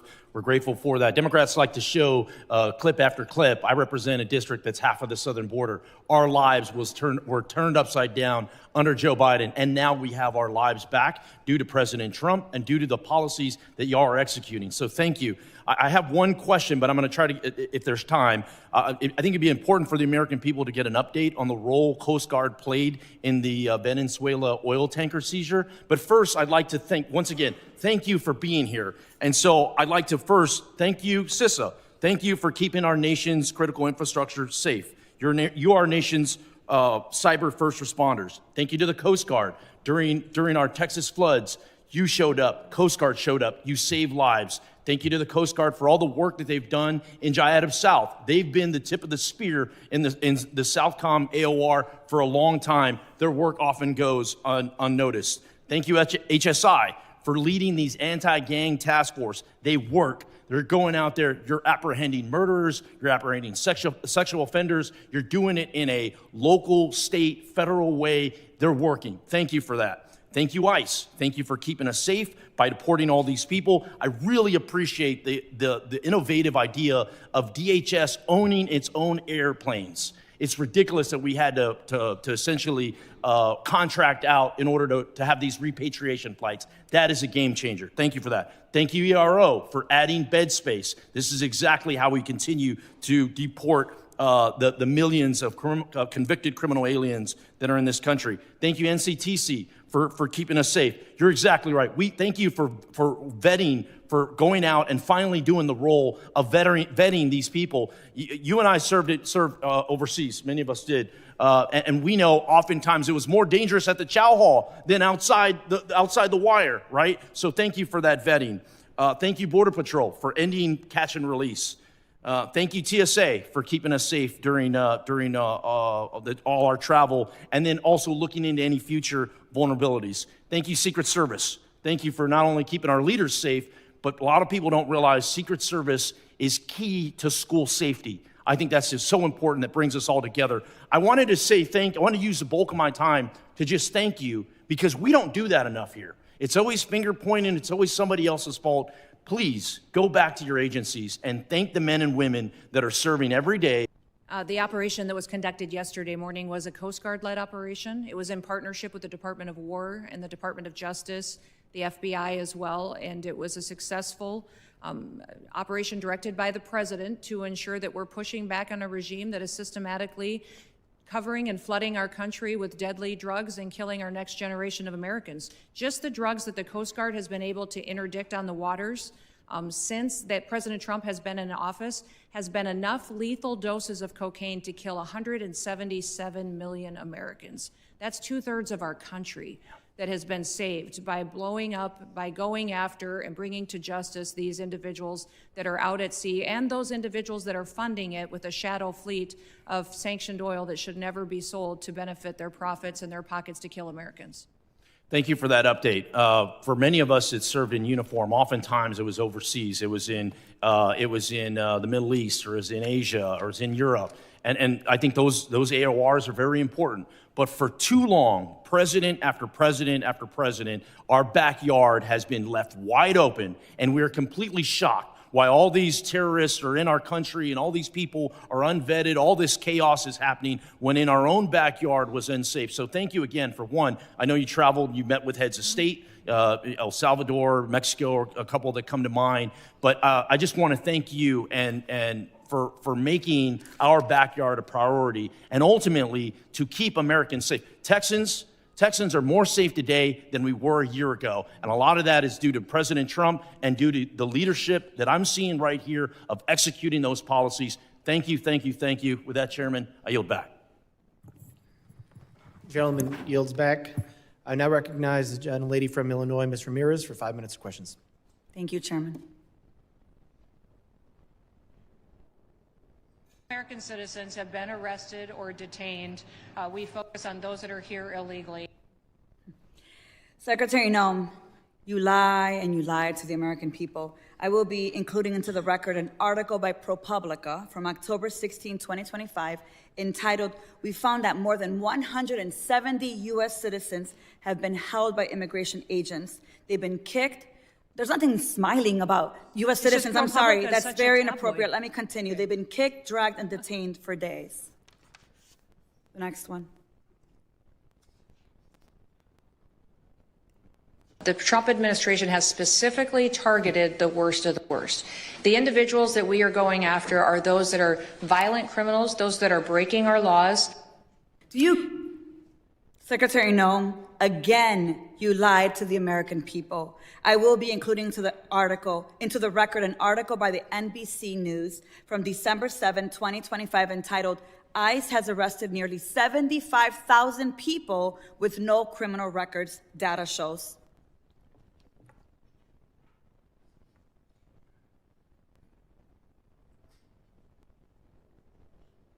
A co-equal branch of government, and it is your obligation as a member of the executive branch to honor decisions made by the highest court of the land. Yes or no, Secretary?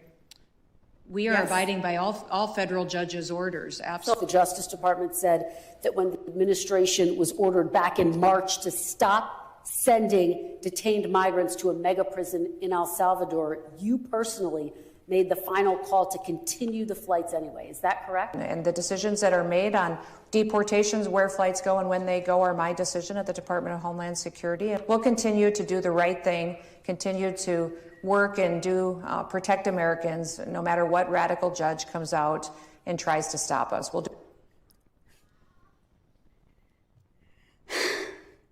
You lied on the record, and you lied to members of this committee. You violated court orders by not turning around deportation flights bound for El Salvador, where we know that hundreds of people under your leadership have reported that they were raped, they were beaten, and they nearly died. And your agents used chemical weapons in Chicago despite court orders from District Court Judge Ellis forbidding their use. Secretary Noem, you, Gregory Bovino, and your ICBP and DHS deputized agents have waged an unaccountable, unlawful, unconstitutional war against communities across the nation.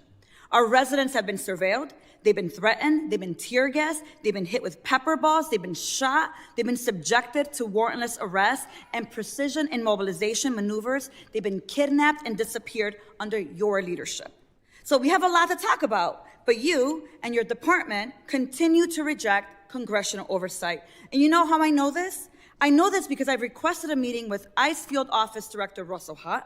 I requested a meeting with Field Office Director Samuel Olson. And when you came to Chicago on October 3rd, I publicly and formally requested a meeting with you. So I'm going to be including a letter I sent on October 3rd requesting a meeting with Secretary Noem. So, Secretary Noem, I want to ask you again, will you commit to meet with me, yes or no? Yes, absolutely. Thank you. Thank you. So we have a lot to talk about, and actually my scheduler has a couple dates that I'll get to you after this meeting. I appreciate that. So look, I want to be very clear. You have misused resources appropriated by Congress. You've engaged in unethical behavior. You have repeatedly made false and misleading statements to Congress and to the press, and you've undermined the separation of powers and disregarded the role of Congress and the courts. Bottom line, you lie with impunity. You reject checks and balances, and you ignore Congress and the courts. Your options are limited. Either you're going to resign, Trump's going to fire you, or you will be impeached. I've already called for your resignation. You may remember I hand-delivered my request to you back in May, and I urge you to reconsider resignation because I've taken the first step towards your impeachment, and I've called on the Judiciary Committee to open an investigation into your lawlessness. Mr. Chairman, I know that at the end we'll be entering a number of articles into consent, but since I have a few moments, I ask unanimous consent to enter into the record a letter calling the Judiciary Committee to investigate Secretary Noem's impeachable offenses. Whatever you choose, the American people will have justice, Secretary, and you will be held accountable. I'm going to make sure of that every single day. With that, Mr. Chair, I yield back. Gentlelady yields back. I now recognize the gentleman from Texas, Mr. Luttrell, for 5 minutes of questions. Thank you, Mr. Chairman, Madam Secretary. It's good to see you, and thank you again for coming to Texas after the Kerrville floods. Your team was amazing. Their interaction with the leadership in our state, up and down the chain of command, was outstanding. Not something I read about, I saw it. So I'm speaking from the truth. So let's talk about worldwide threats, if you don't mind. This may go back and forth to Mr. Glasheen and Mr. Kent. My questions, first and foremost, is the nefarious actors globally, they're kind of everywhere. And as we try to protect the motherland in the cyberspace, air, sea, and land, something's come to my attention in the committee hearing we had earlier, undersea cabling. And I don't know if you're a subject matter expert on this. I really wasn't until this hearing. But a large amount of our information flows under the water, something that most people aren't aware of, but I can assure you that the bad actors globally probably are. Now, it's multi-jurisdictional from what I understand. It's the Department of Justice, it's Department of War, and then it's Department of Homeland Security. And they kind of juggle the effort. Can you give me some insight on the protection mechanism that Homeland Security has for our undersea cabling? And I consider this a very viable threat specifically for information flow, considering everything that goes back and forth across the water. Can you give me a kind of a high-level briefing considering the atmosphere of what we're looking at? Yes, I can, and I'll try to leave some time for the other individuals too, but the Department of Homeland Security has 23 different components. Several of them have some responsibility for surveillance and monitoring of those cables and the information that flows through them. So CISA is our cybersecurity agency, which looks for bad actors, hunts down those bad actors, and then hardens our systems. So where we see a weakness or a vulnerability, they help us do that with the interactions we have with private companies, their communications, or other countries.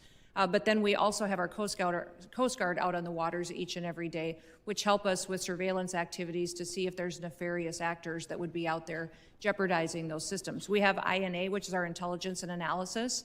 They are the ones that are helping us with our covert operations. They're the ones who are coordinating with our intelligence agencies on what we see as hacking attempts or enemies that would try to endanger those cables or cut them, damage them so that they couldn't be utilized to keep our critical infrastructure going. FEMA is the agency that's responsible for, on our worst day, if we needed something or someone to run the government, if there was an attack in this country, FEMA is the agency that would do that and maintains the resources to making sure that we have an operating government in an emergency disaster situation. I know there's redundancy on the cabling system, and there's from what I understand, there's over 1 million miles of cable underwater. I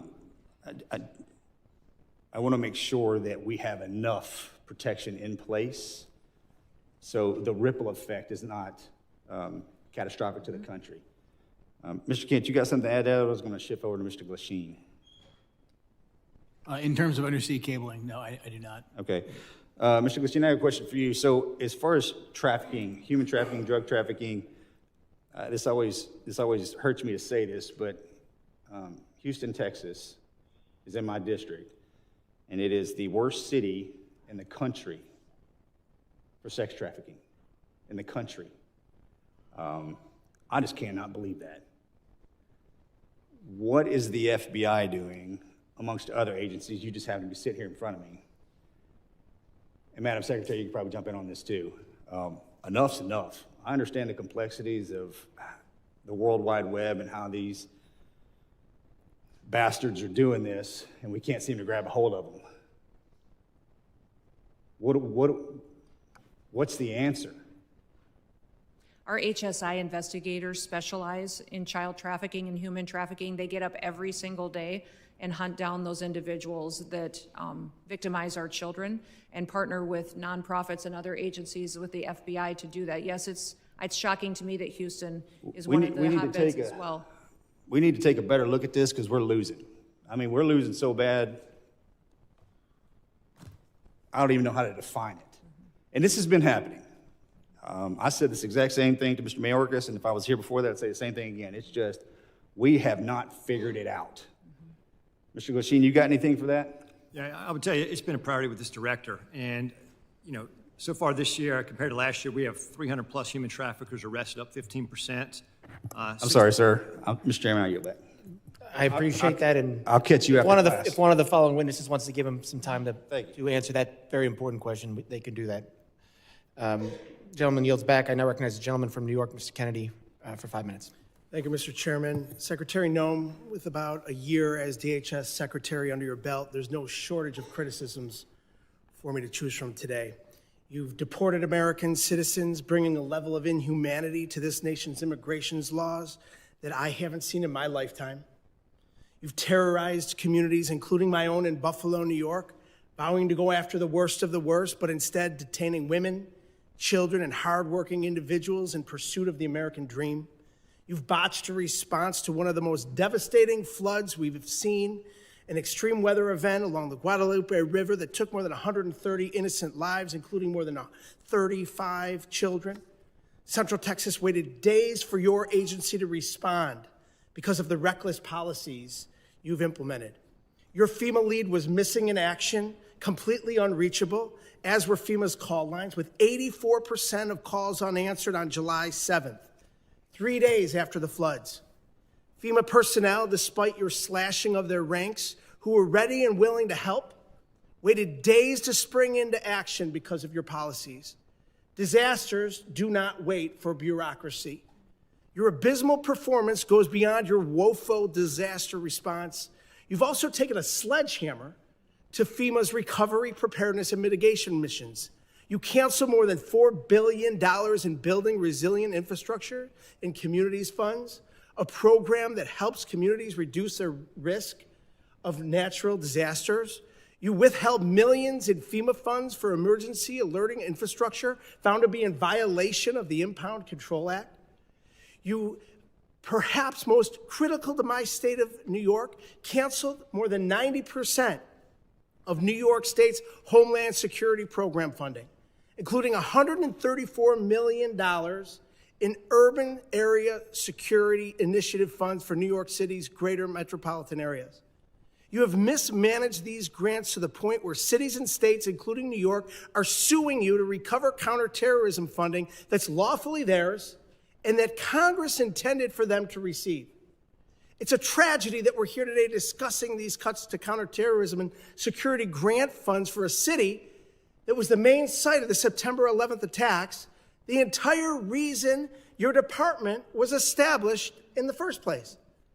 As the ranking member of the Subcommittee on Emergency Management, it's my responsibility to show the American public how you've systemically upended FEMA and emergency preparedness as we know it. So I have a couple of questions. Simple yes or no answer will suffice. Would you agree with the national security officials' assessment that the United States has been operating in a heightened threat environment for several years now? Yes. Yes or no? Would you say New York City is susceptible to these kinds of security threats?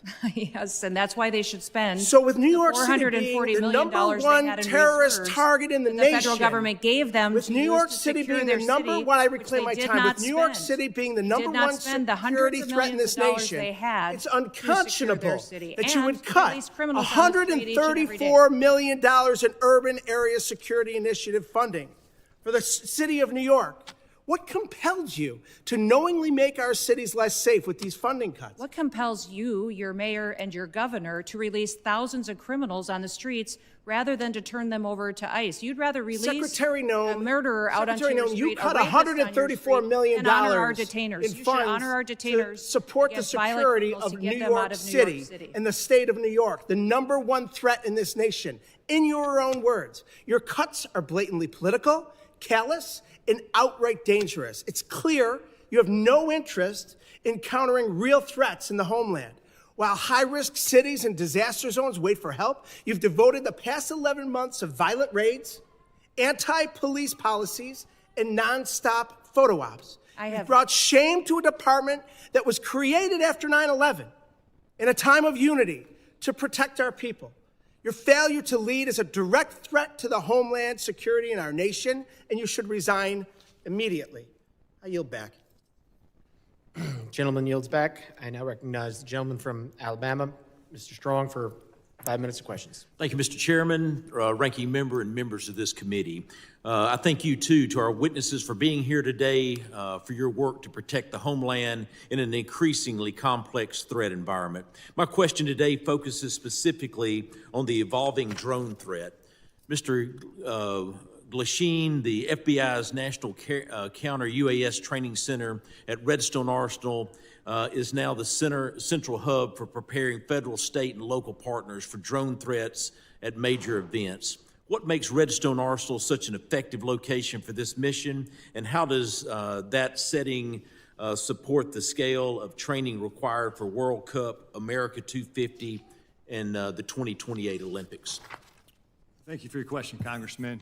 What makes Redstone a great partner for us is, one, the support that we have from Congress. Number two, the space we have there. The FBI has been in Huntsville for a long time. Huntsville also houses our Special Agent Bomb Technician Program, where we train bomb technicians, EOD professionals across the United States, and we model the Counter-UAS school off of that. So that proof of concept has been in place, and we're mirroring that process to train the counter-UAS operators. Thank you. I was there for the inaugural graduation. I'm telling you, it was most impressive. I can assure you there's no other location in the country that offers the same mix of controlled airspace, testing ranges, partnered agencies, and mission infrastructure that the FBI has at Redstone Arsenal. Counter-UAS has the ability in Huntsville to jam, block, drop, intercept, and do forensics. As demand for this specialized training grows, what investment should Congress prioritize to ensure long-term stability for this mission at Redstone? I'd say yesterday, or the legislation in front of, I think, the Senate right now for the NDA, for the authorities, that'd be the first step to give us the ability to lawfully use the counter-UAS authorities. I think additionally, is just like the computer technology, it evolves with the months. And so the counter-UAS technology is going to change, so have the appropriate funding and support to stay up with that technology so we can mitigate the threats that our nation faces. Thank you. Those graduates were from all over the country, and it was most impressive. Secretary Noem, this committee has failed to thank you for your faithful service to America. The southern border is closed. Human smugglers, drug traffickers, and illegal aliens that invaded this country from more than 160 different countries are being returned to the country of their origin. Fentanyl poisonings are down more than 35%. Secretary Noem, thank you for your efforts to keep these drugs out of our country in an effort to save a generation of Americans. It's not a Republican issue. It's not a Democratic issue. It's an American issue. And I thank you.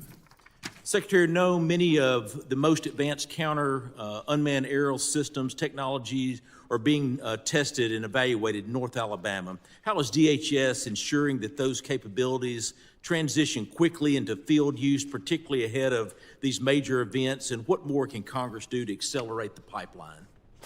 No, we appreciate the authorities that are necessary for us to operate, and standing up a drone program and counter drone program is one of the top 3 priorities of the department this next year to meet the threats that we face every day. Every day, our Secret Service, our Coast Guard, our Border Patrol are seeing drones used against them. Criminals using them to surveil them, to find out law enforcement operations, and to leak them, and to put their lives in danger. So making sure that we have the ability to operate and to see far into the future and over our operations is important, but we also need the opportunity to take them down when necessary. We've seen the cartels using weaponized drones against each other. We know it's only a matter of time before we see that here on the homeland. My job is to make sure that we're prepared and that we're equipped, and to advocate to you for the authorities that we need to make that happen. Thank you. With the new counter-UAS authorities expected to be enacted as part of the National Defense Authorization Act, the next challenge is execution. What concrete steps is DHS planning to take in the coming months to ensure that these new authorities are fully operational before the FIFA World Cup, the Olympics, and America 250? And I even want to take it even further. You start looking at college football, we've got to take it even further. Rather than they're all large gathering events. I actually had the Secretary of Security of the Southeastern Conference before Mr. Kennedy and my committee, and it was unbelievable. On any given weekend, 8 to 10 football stadiums with greater than 90,000 people there. We must defend the home front. And I'm sorry that my time has expired, but I thank you for being before this committee today. Appreciate the gentleman yields. I now recognize the gentlelady from New Jersey, Ms. McIver, for 5 minutes of questions. Thank you, Mr. Chairman and Ranking Member, for holding this hearing today. The greatest threat to the homeland right now is a Department of Homeland Security that the American people no longer trust, a department actively undermined by its own secretary. This is on you, Secretary Noem. Today's hearing is supposed to be about worldwide threats, but Madam Secretary, under your watch, the threat is coming from inside the building. Because when DHS, the department charged with keeping Americans safe, is caught breaking the law, lying to the American public, systematically dismantling oversight, fueling bigotry, and targeting vulnerable communities, trust is broken. Let's start with the basics. How can we trust your department with you at the helm? The American people deserve an answer, even if you've spent the past year dodging accountability like it's your full-time job. We need to talk about oversight. Oversight is not optional. It is not a courtesy because you feel like it. It is not something you entertain only when it's politically convenient to you. Yet, time and time again, Secretary Noem, you have treated congressional oversight as an inconvenience at best, and at worst, something to be invaded, ignored, or denied altogether. Republicans on this committee may be willing to hand over their constitutional duty in order to kiss this administration's butt cheeks, but I am not. I will never. My district is not, and the American people sure aren't. While Republicans turned this hearing into a praise fest for your failed tenure, communities across America, including mine in New Jersey, are made less safe because DHS under your leadership has become unproductive and malicious. All of the thank you that we keep hearing from across the aisle, there's no thank you from me. And we see the truth that you're trying to hide. The truth is you are deeply unqualified for the post you hold. This is on full display in the way you treat the people in this body, myself included, who have been elected to serve our communities and keep them safe. Representative Grajava, Senator Padilla, myself and others whose character, integrity, and bodies were attacked by your department without evidence and without apology. Far beyond being disrespectful, you have shown a complete disregard for the oversight authority granted to us by law.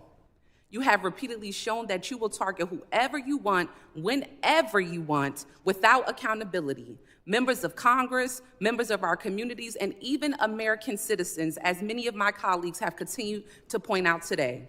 Secretary Noem, that's not leadership. That's not democracy. And that is not how this works. Again, this is not just about you. Don't want you to think this is just a pick on you day. This is about the Trump administration that has turned DHS into a political weapon. So I'll ask you this. Is Trump embarrassed by your tenure, or is this exactly the kind of god-awful leadership he wants at DHS? Yes or no? Ma'am, we've already conducted more oversight visits. No. It's a yes or no. Yes or no. Okay, Secretary Noem, this is my time to talk, not your time to talk. I reclaim my time. I reclaim my time. I reclaim my time. Chair, I reclaim my time. Secretary Noem, DHS is breaking the law, hiding information from Congress, and shutting out oversight. So let me ask you, how can the American people trust your department with you at the helm with this kind of behavior? The American people absolutely trust this department to keep them safe. And we are showing that every day by the support we get across the country, the amount of people that we're recruiting to all of our different agencies. Thank you, Secretary Noem. Do you agree that using DHS resources to target members of Congress is an abuse of power? Excuse me, would you say that You again? would have heard me if you stopped talking and listened to my questions. Do you agree that using DHS resources to target members of Congress is an abuse of power? We are not doing that. We are out there enforcing the law, doing our work, and we are allowing oversight. Of course, we're not going to get any answers. With that, Mr. Chairman, I yield back. Gentlelady yields back. I now recognize the gentleman from Oklahoma, Mr. McKean, for 5 minutes of questions. It's no wonder that chaos has become the commonplace when rudeness is so on display. Look, it's both sides. We've created a lack of civility in this country, but we're perpetuating in this society what your administration is trying to correct, and that is returning back to the rule of law. What separates us from falling into chaos as a nation where poverty envelops us is when we return to order and a display of respect towards law enforcement, a display of respect to officials. This custom, and you've been a member of Congress, of where we talk over people and we don't give secretaries a chance to respond, the height of self-importance that too many people try to employ in this building, not remembering we're all here as public servants to serve the people. We lift our hearts up far beyond our fellow countrymen. I'll tell you who says thank you. It's those whose families that were the victim of assaults and rapes and murders under the auto pen period the last 4 years. They say thank you. Those who see the madness of lawlessness, a lack of respect to law enforcement, the heightened element of law enforcement sitting in their vehicles and being targeted, say thank you. Those families of law enforcement whose addresses are being put out in public so they can intimidate not only the law enforcement officials, but their families to try to put them into a place of fear, say thank you for common sense returning back into this country. If we do not have a respect of authority, a respect of law enforcement, thank you for allowing arrests to happen when someone spits at law enforcement. Thank you. FEMA, you were assaulted a minute ago verbally over what you're doing with FEMA. I will tell you, as somebody that comes from a state that has more tornadoes, Oklahoma, than probably any other state, thank you for looking at how we can save money through efficiencies. Our state would love the opportunity of what this administration is talking about, of returning power and decision-making back to states. As I've said to you before, of a person who sat on a bulldozer watching the madness of trying to comply with EPA regs that have built their way into FEMA and people's homes destroyed, and as a state lawmaker pushing timber around on a dozer trying to comply and get taking the time off from time of exercise as a lawmaker trying to help people, and I saw the craziness of federal regulations. Thank you for looking and not taking your foot off the gas of trying to put more money back into national security from the waste that has happened through endless regs. All right, now I'm going to get to a question, Secretary. Could I say something about FEMA? Absolutely, you can. Thank you. The only grants that weren't funded, the individual ones that you were talking about, mitigation ahead, were ones that were weaponized to fund the Green New Deal and for climate change, and those were redirected to true mitigation efforts.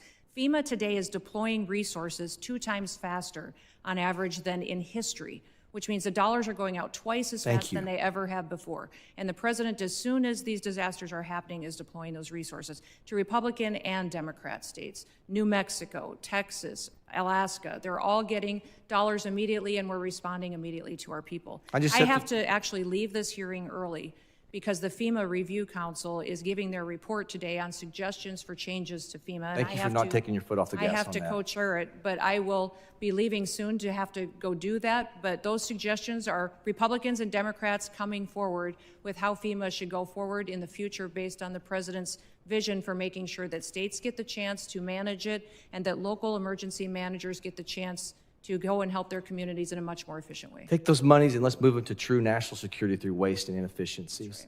Where we've deployed money for snow movement. We have deployed money previously to move snow that melts. Okay, I want to just throw this open to you and Director Kent, whoever wants to take this. We have to find a balance between making sure the First Amendment is preserved at all costs, but also protecting law enforcement. The social media heightened of a hearing that the chairman held last week, great hearing. How do we preserve, what ideas can we continue with to where the online enticement threats causing people to want to embolden themselves to then go act upon those threats that we see in social media. They say the magic words. They know it's not going to get them because they don't do a direct threat, but it's an indirect threat. It's always trying to accomplish the same purpose. How do we preserve the First Amendment? This is a lawmaking exercise and why we hold these hearings, not for show. How do we come up with a way to preserve the First Amendment and stop the insanity of these indirect threats that are going after your law enforcement officials? I apologize. The gentleman's time has expired. I know the secretary has to leave, and I would now recognize the gentlelady from Texas, Ms. Johnson, for 5 minutes of questions. I'm just going to take the position that she was scared of my questions. Mr. Chairman, if we could stop the clock and Oh, yes, wait no, that's till after all absolutely. this. The clerk will suspend. If we could reset the time, Yes. that would be helpful. We'll reset the clock.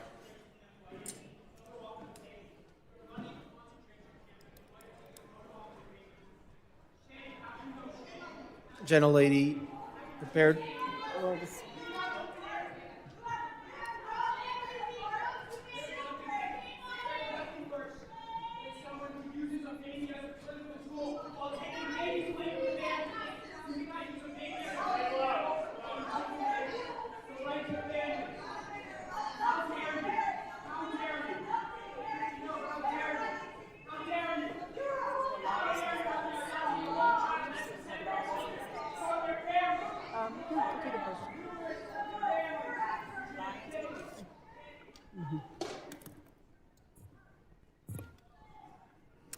Okay.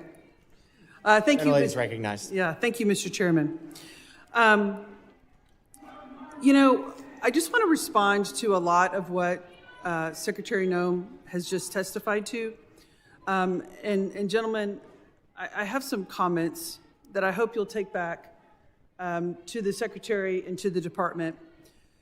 If there's anything that is clear about what is going on in this country, is that the rhetoric and fear that is happening is at an all-time escalated high, and we're all describing different aspects of it. Fear of law enforcement, fear of citizens, fear of people who are legally in this country, because it's the rhetoric that is happening from the very top that is being decimated down level, and that is really, really dangerous. And one of the things that the Secretary said was she is restoring the rule of law.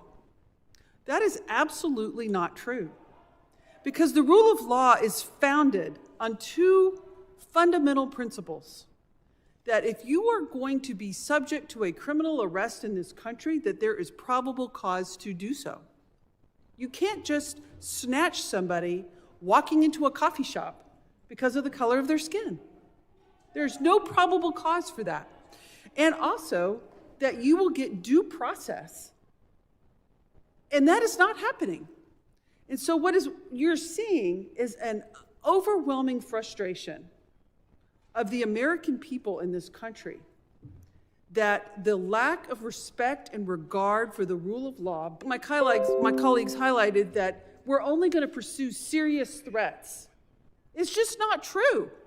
I visited an ICE facility outside of Dallas, And over 70% of them were classified as the lowest threat level, as never having a criminal record at all. But yet they were there because of the color of their skin. There was not a probable cause. They're not a threat to this country. They have no criminal history at all. I fully support, as does everyone on this committee, Homeland Security focusing on threats to our national security. We want cybersecurity. We want terroristic threats from abroad to be stopped. Absolutely. None of us want a recreation of 9/11, but we also do not want, under any level, the trampling of our constitutional rights and the legal system of due process. I have a poster here to highlight 3 American citizens that were arrested by ICE who had done nothing wrong. They presented themselves as American citizens, but yet were still trampled, assault. One had broken ribs, a brain injury, an older gentleman by being knocked down to the ground after he said, "I'm an American citizen." But yet they did not stop. And that is a huge problem. When somebody says, "I'm an American citizen," to ICE, and ICE does not stop and continues to assault them and physically berate them and then hold them for days and days on end without a due process hearing, that is a problem. And it is not stopping. We have brought these concerns to the Secretary and to agencies like yourself in these hearings time and time again through multiple letters. We've all written letters that have gone unresponded because this cannot happen in our country. And the reality of it is, in any law enforcement situation, and what we have happening out into the public, is there are ICE agents and there are border doing their great job. They're doing what they're supposed to do. But there are also bad actors. There are people who are exceeding their authority. The power's gone to their head. The intimidation is outrageous. And there's no effort to rein them in by the FBI. There's no effort to rein them in by the Homeland Security. There's no effort to overcorrect. Just like one of my colleagues highlighted, the reinstatement of one that was inappropriate. And these efforts are breaking down the trust of the American people. I hope you take these concerns back because they need to be addressed if we're going to address the violence in this country. I yield back. Gentlelady yields back. I now recognize the gentleman from Arizona, Mr. Creighton. Thank you, Mr. Chairman, for holding this committee hearing today. Thank you for the witnesses. Director Kent, you talked about what keeps you up at night. I believe you said, we don't know who came into the country in the last 4 years. And we've cited several times in this hearing that about 15 to 20 million people came into this country under the last administration. And something that you said actually shocked me. You said that 18,000 known and suspected terrorists entered into the country during the Biden administration. Is that correct? That's correct. That's deeply concerning, but I'm really not surprised. Many of us in this committee said that's exactly what was going to happen. I didn't know that those numbers would be as high as they are. One of the other things that really concerns me about what's going on in this country is we continue to let people into this country that do not want to assimilate to our culture and want to harm Americans. I want to go ahead and play a video.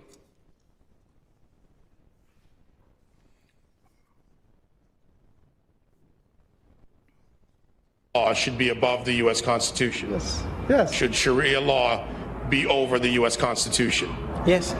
U.S. Constitution, which is made by people, and the Sharia law is made by Allah. So that is all the way above. That has to be definitely in the land, not for the America, for the whole world, would be above.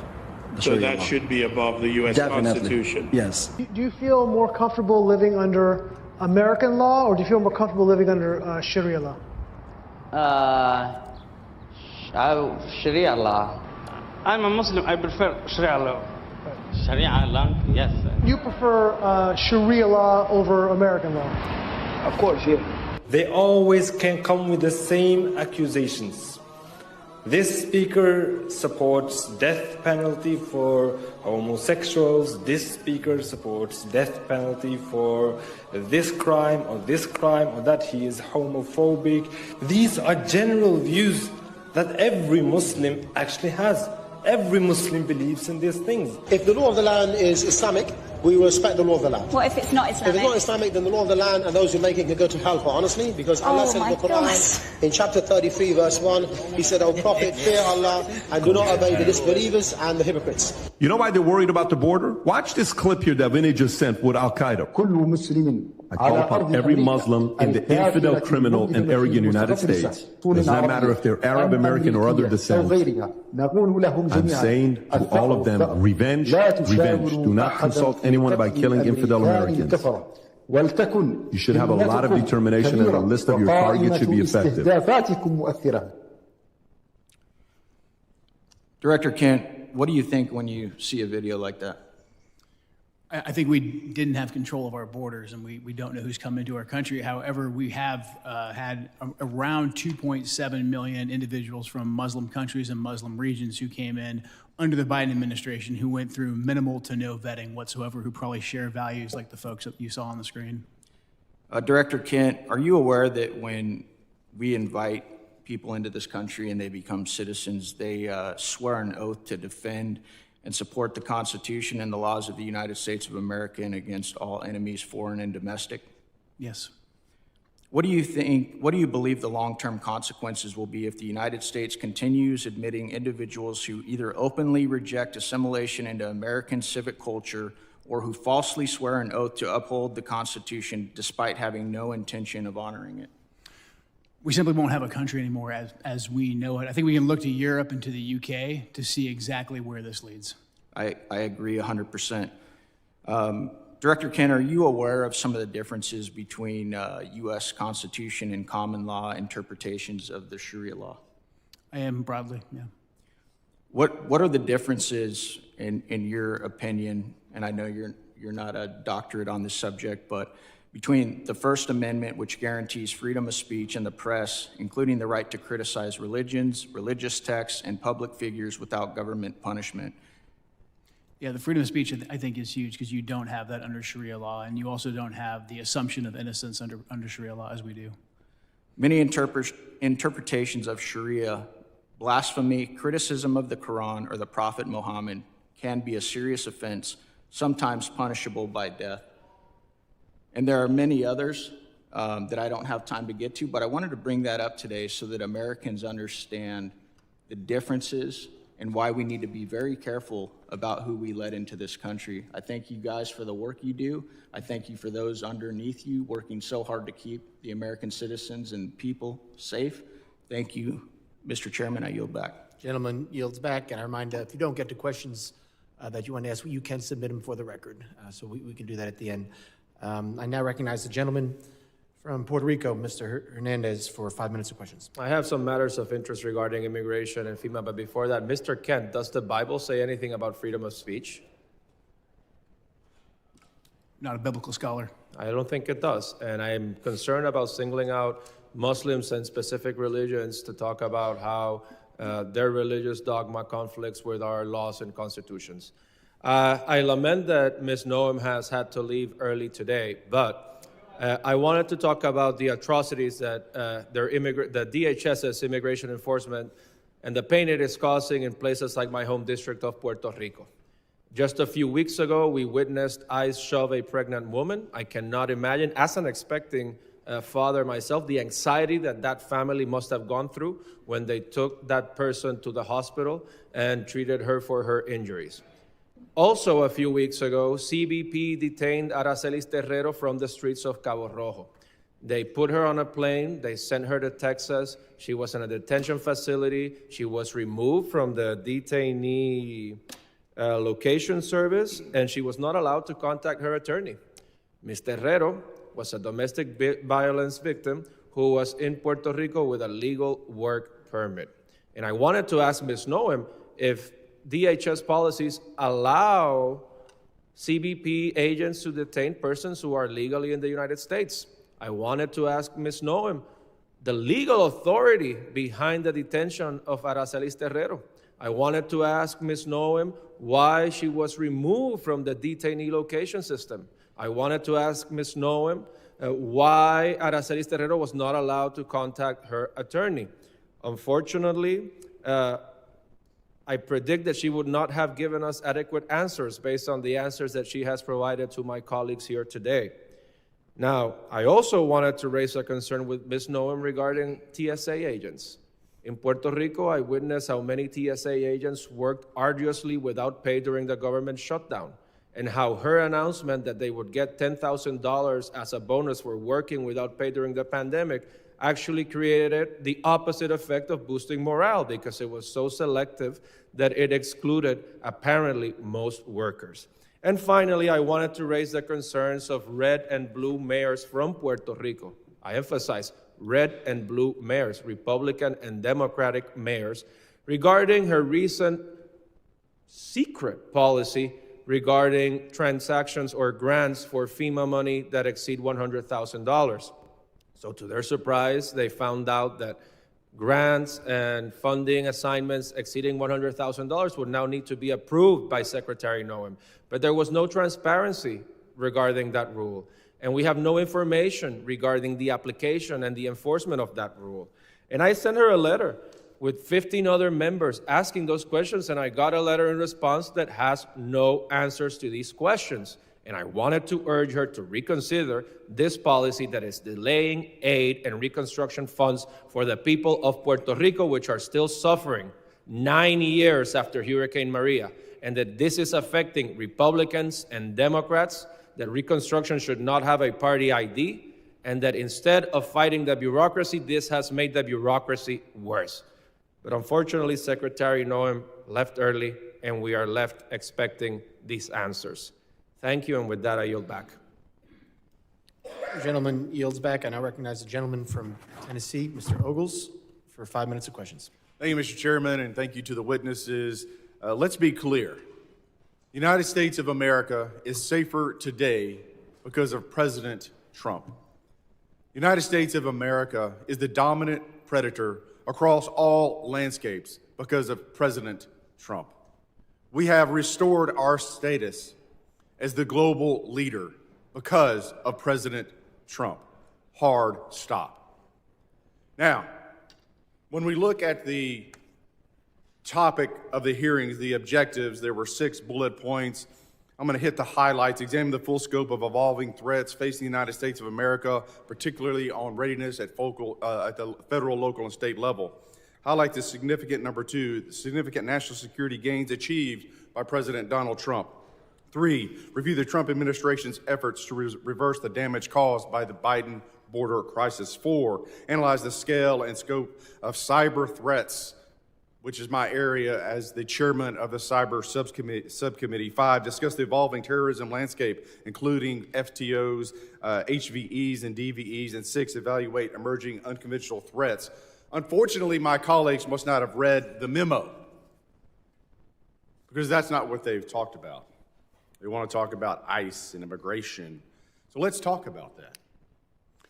You know, in 1965, we passed the Hart-Celler Act. Since that time, we've seen chain migration on a scale that, quite frankly, I'm not sure even the progressive liberal authors of that bill could have possibly imagined.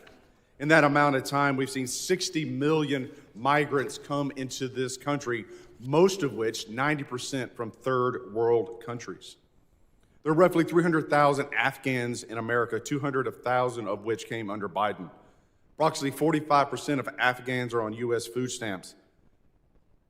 Afghans under the Biden administration have an unemployment rate double that of Americans. 68% of Afghans are on Medicaid.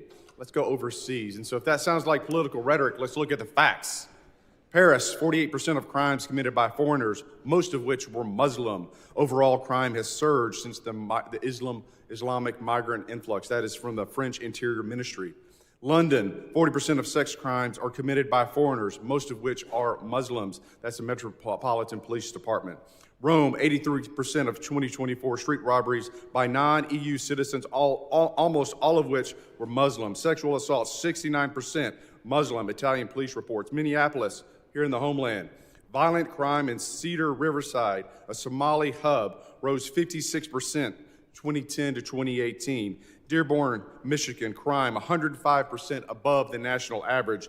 Hamtramck outside of Detroit, 92% of assaults by Muslim immigrants. Drug arrests, 85% Muslim immigrants. Now let's go to Nashville, Tennessee, where a Somali man, a migrant who came in 2015, raped to death a woman on the steps of a church. I've had enough. I've said it once, and I'll say it again. Deport them all. This is our country. We get to decide who comes in, and we get to decide who has to leave. And I say, deport them all. 90% that have come into this country are from third world countries, most of which are sucking resources from American citizens, burdening our cities. They do not belong here. Mr. Kent, I'm chairman of the Cyber Subcommittee. Let's go into the scope and scale of the cyber threats posed by the CCP. I give you the floor, sir. CCP is probably one of the more aggressive actors in the cyberspace right now. NCTC is mostly focused on the terrorism realm and how terrorist actors are using the proliferation of encrypted devices and just the internet to spread propaganda. That's probably our biggest purview in terms of cyber. Mr. Glasheen? Chairman, I would say that the Chinese government, the CCP, is our greatest cyber threat. It is a full-time job, and the resources they throw at this is unbelievable. It's a major concern. You know, I want to thank the witnesses for being here, and I want to thank President Trump. You know, as I sit in the skiff and I'm reading the briefings from the CIA and the FBI on the daily attacks to our country and to our infrastructure, I appreciate the president, and I appreciate you gentlemen and your service to this country in keeping Americans safe. They have no idea what you do every single day. God bless you, and God bless America. Mr. Chairman, I yield back. Gentleman yields back. I now recognize the gentlelady from New Jersey, Ms. Poe, for 5 minutes of questions. Thank you, Mr. Chairman, and to our ranking member. Yes, indeed, we've spoken a great deal and learned many things here today, some of which are still going unanswered, many questions that all of us still have. And there are a vast number of threats, from increased sophisticated state-sponsored terrorist networks to evolving technologies. Our law enforcement agencies are engaging criminals on multiple fronts and facing significant demands every single day. Next year, there will be an increasingly heightened threat environment in my district in northern New Jersey as we host the World Cup. Federal counterterrorism grant funding is absolutely critical in keeping our communities safe against the evolving threat environment. This is why I have been so deeply disturbed by the decision of Secretary Noem to froze billions of dollars in counterterrorism grants that had already been awarded to states and cities. This decision left state and local public safety organizations unable to access critical funding. DHS then ignored legal deadlines for releasing this year's installment of the $1.5 billion for these counterterrorism programs. And when DHS finally released this funding, she abruptly and illegally slashed funding to states with Democratic governors like New Jersey. States and localities have sued in federal court for funding owed by the federal government that was appropriated for them by Congress. In October, I sent a letter to Secretary Noem, and if she was here, I would be saying this directly to her, signed by all of my Democratic colleagues in New Jersey's delegation, demanding that she stop playing politics with federal counterterrorism funding and immediately restore New Jersey's allocation. Specifically, I'm referring to the 50% cut to New Jersey's allocation of the Homeland Security Grant Program, which includes the Urban Area Security Initiative, and the State Homeland Security Program. This is the single largest preparation grant program in the Federal Emergency Management Agency. New Jersey has relied on these federal grants to respond and prepare against terrorist attacks. When she published the notice of funding opportunities for the Homeland Security Grant Program, she stated that her intent to allocate this funding was going to be based on statutory risk assessment and an analysis of relative risk to terrorism faced by the 100 most populous areas in the country. Under this process, New Jersey was preliminarily allocated around $19 million, but DHS final award notification, our state received just $9 million. The final award notification failed to explain why such drastic cuts were made. Instead, she simply stated that it was done, quote, per DHS directive. To this day, we have still not received, I have not received a response to my letter. And I absolutely cannot understand and am so incredibly disappointed by the fact that this administration continues to try and attempt to walk all over this body. Congress is Article 1 branch, and we demand that we receive the respect that is due and that she respond to the questions, and that is her responsibility and her job. Mr. Chairman, I yield back. Thank you. Gentlelady yields back. I now recognize the gentlelady from South Carolina, Ms. Biggs, for 5 minutes of questions. Thank you, Mr. Chairman, and thank you to the witnesses for being here today. I know you have a really difficult job. I want to take a moment just to highlight the fantastic work of the Homeland Security Advisory Council. I think when I say this, I speak on behalf of our entire South Carolina delegation when I say that I'm pleased to see South Carolina's own Governor Henry McMaster appointed to chair the HSAC. Since its inception in 2002, the Council's mission has been to offer the Department real-time advice across the whole spectrum of security issues, and I think this is especially critical for a state like mine in South Carolina, where we face everything from severe weather events such as Hurricane Helene to major port security and cyber security concerns. But I'll move on, and I would like to direct this statement to Director Kent. China is and has been for quite some time the primary great power competitor to the U.S. I think some of my colleagues have already established that today. And I think we've identified the pacing challenge for our national security strategies. Chinese companies have made land acquisitions near sensitive military sites in the U.S., and Chinese researchers have engaged in espionage and intellectual property theft. Chinese national encounters at our northern and southern borders surged in fiscal year 24, and China remains the primary supplier of precursor chemicals contributing to American overdose deaths. So my question, Director, is to what extent do you see a nexus between China's destabilizing activities and the terror threat landscape in the United States? Thank you for the question, and that's a very important topic, especially in terms of fentanyl and the precursors the Chinese Communist Party provides.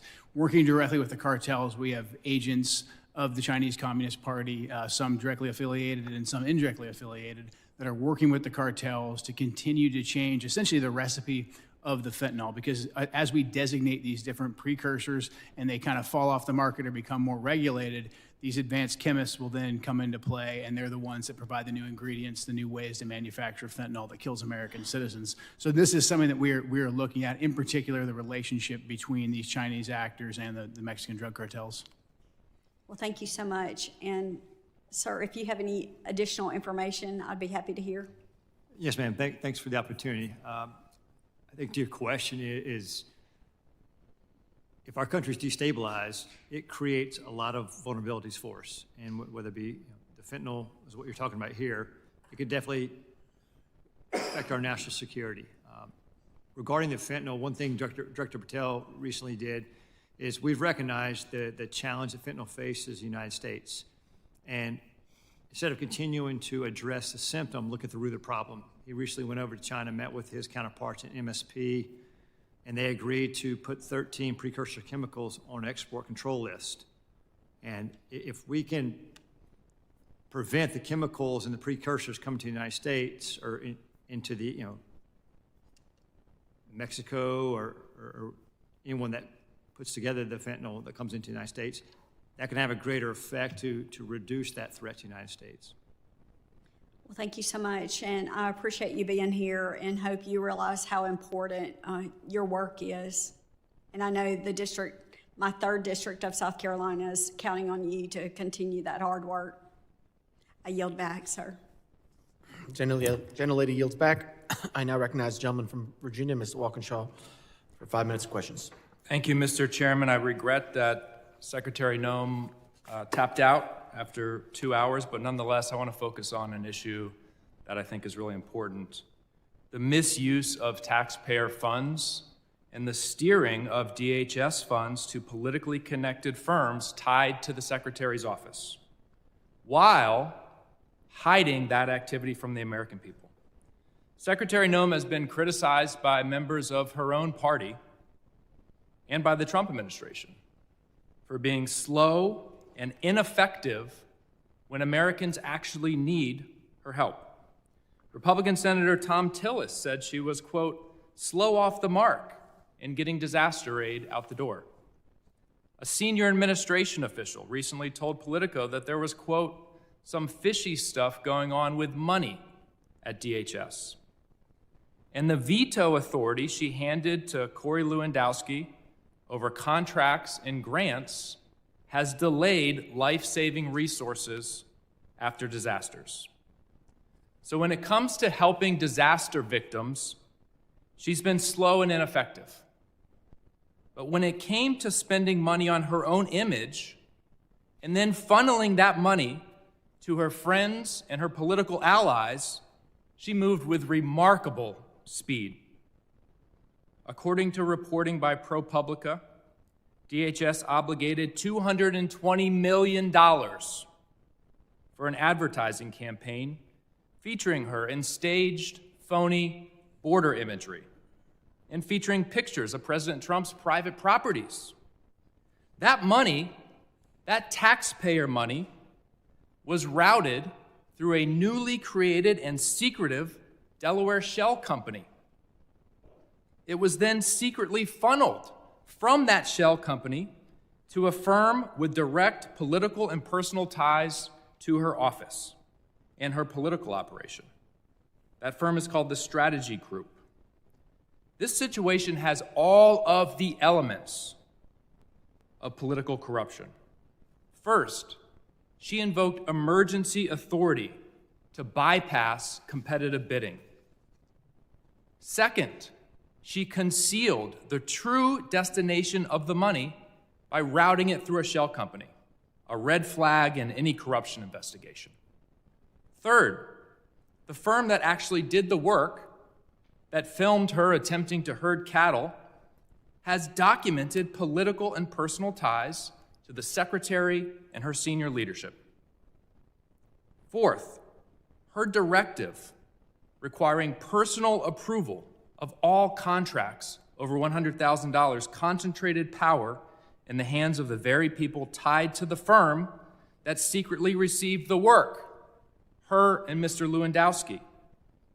At the exact time this contract was executed, DHS was diverting investigators and resources away from child exploitation, away from child trafficking, away from illegal gun smuggling, yet somehow she found nearly $250 million to promote herself, and the money flowed to her political allies. A federal contracting law expert quoted in ProPublica, summarized it plainly. It's corrupt is the word. That's what I would have liked to ask the Secretary about today. I would have asked if she personally approved the money that flowed to her political and personal allies. I would have asked if whether when she was governor of South Dakota in 2023 and the same firm got $8.5 million of taxpayer money, whether she steered the money to them. Because an official in her administration said she did. That's what I would have asked her. But she had to leave early. Mr. Glasheen, are you familiar with the Proud Boys? I'm familiar with the name, yeah, Proud Boys. Okay. Does the FBI still designate the Proud Boys as an extremist organization?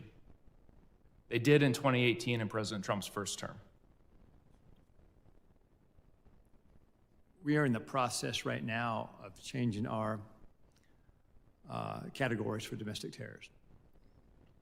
So they're no longer designated as an extremist organization. The FBI designated them an extremist organization in 2018. Has that changed? I'm not aware that they did that. It's all over the media, sir. It's widely reported. Can you get back to me on that? Sure will. All right, thank you. Gentleman yields back. I now recognize gentleman from North Carolina who's not for 5 minutes of questions. Thank you, Mr. Chairman. Before I go into my line of questioning, it's worth notice that the previous administration labeled Catholic churches and charities as domestic terrorists, and there was no outrage about that from the other side of the aisle.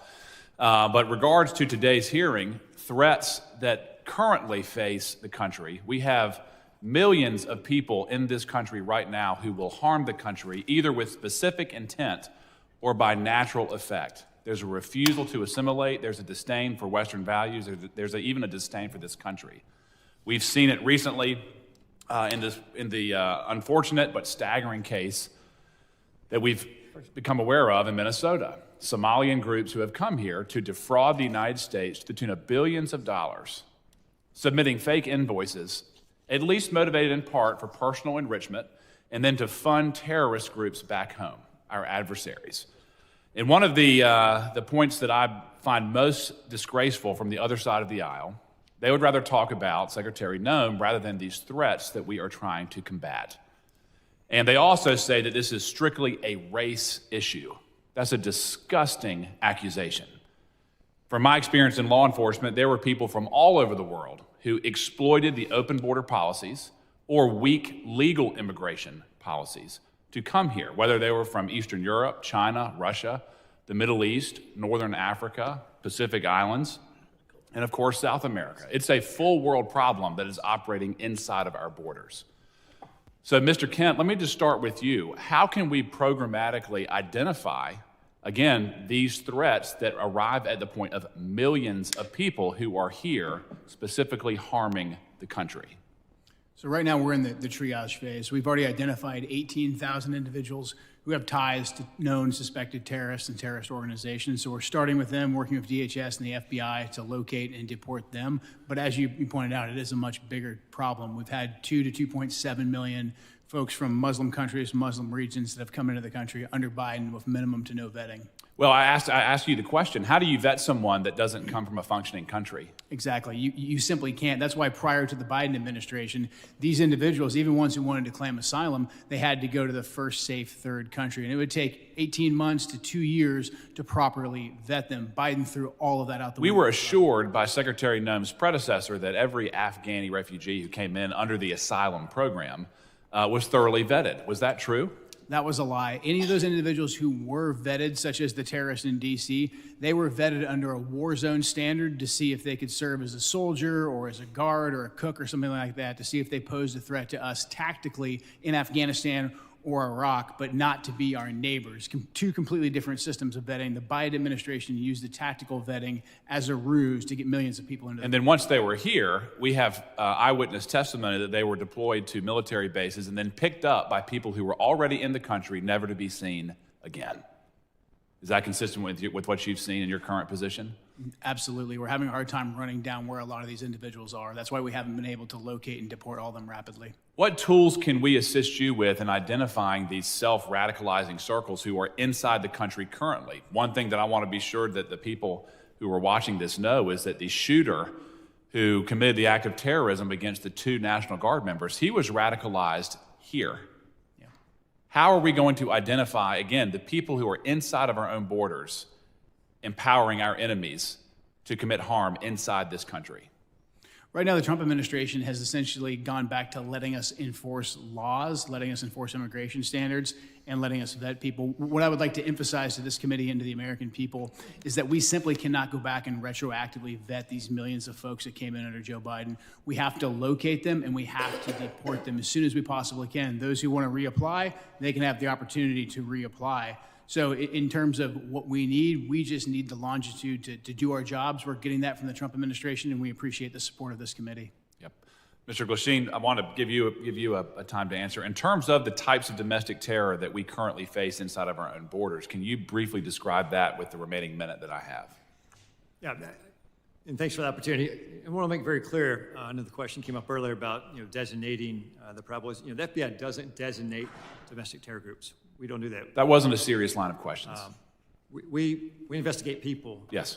And the common component there is violence. So I want to make that very clear. And so in terms of regarding the domestic terrorism threat, we have over 1,700 domestic terrorism investigations in the U.S. And with respect to Antifa, which was asked earlier, we have approximately 70 Antifa investigations. Our arrests with Antifa-related subjects are up 171% this year. Gentleman's time has expired. Thank you. I now recognize gentleman from Louisiana, Mr. Carter. 5 minutes of questions. Thank you, Mr. Chairman. Thank you, witnesses, for being here. I represent the New Orleans region where we welcome partnership. We do not welcome occupation. What we're seeing unfold in our community is not public safety. It's a political stunt wrapped in badges, armored vehicles, and military uniforms. ICE and Border Patrol agents have descended into our community with no transparency and no meaningful coordination with local officials.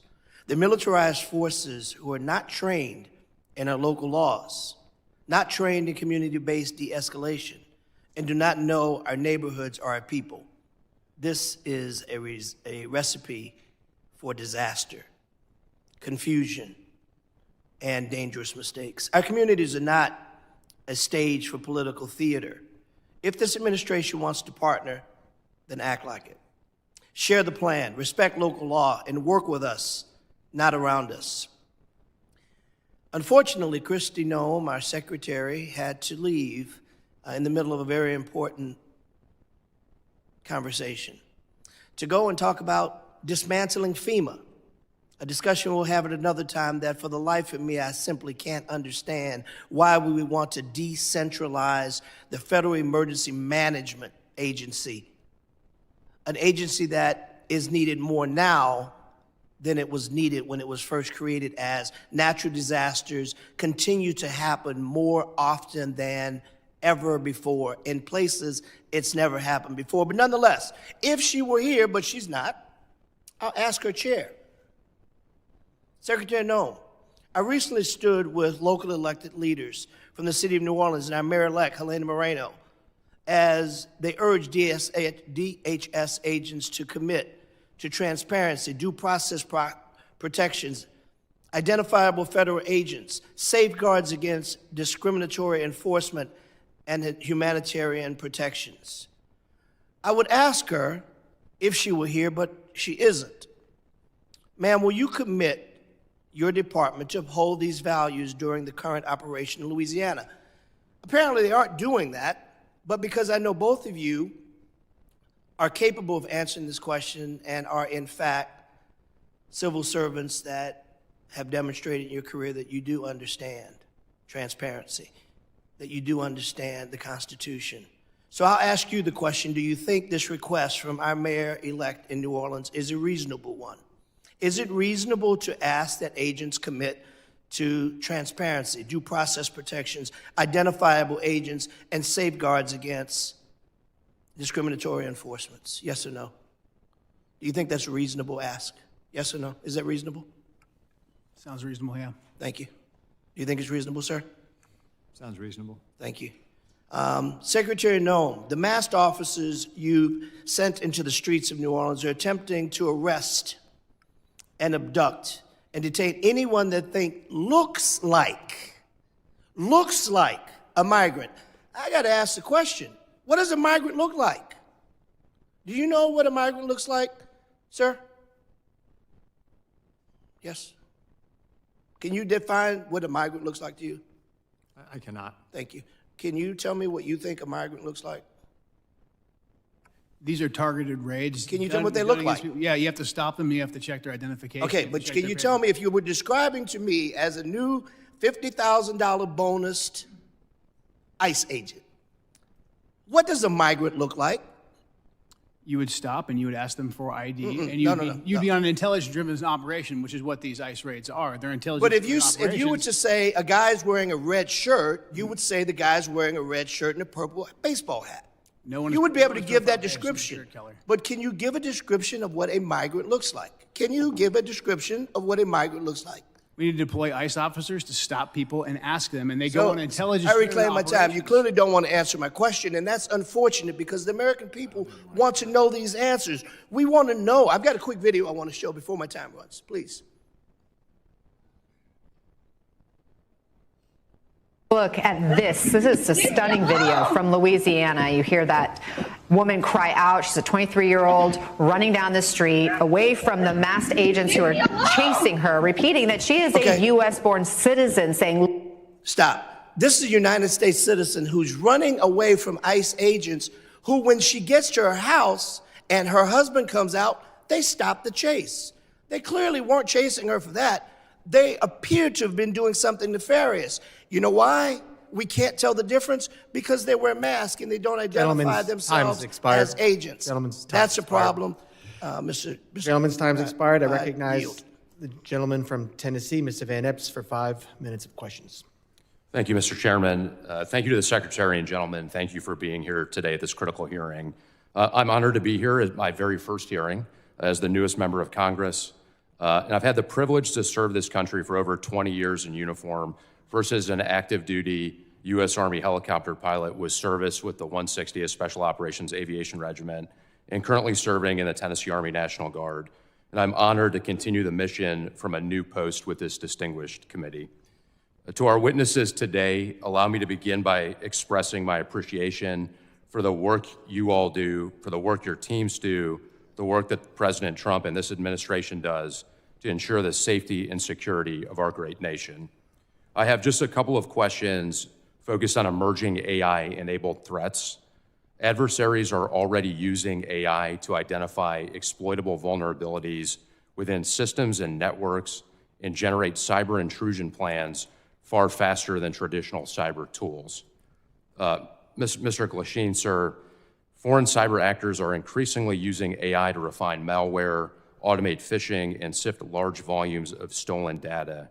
What additional cooperation or coordination between the FBI, DHS, and companies within the private sector would most improve early detection of AI-enabled intrusions? Or if you would just like to comment on this matter generally. No, I appreciate that opportunity.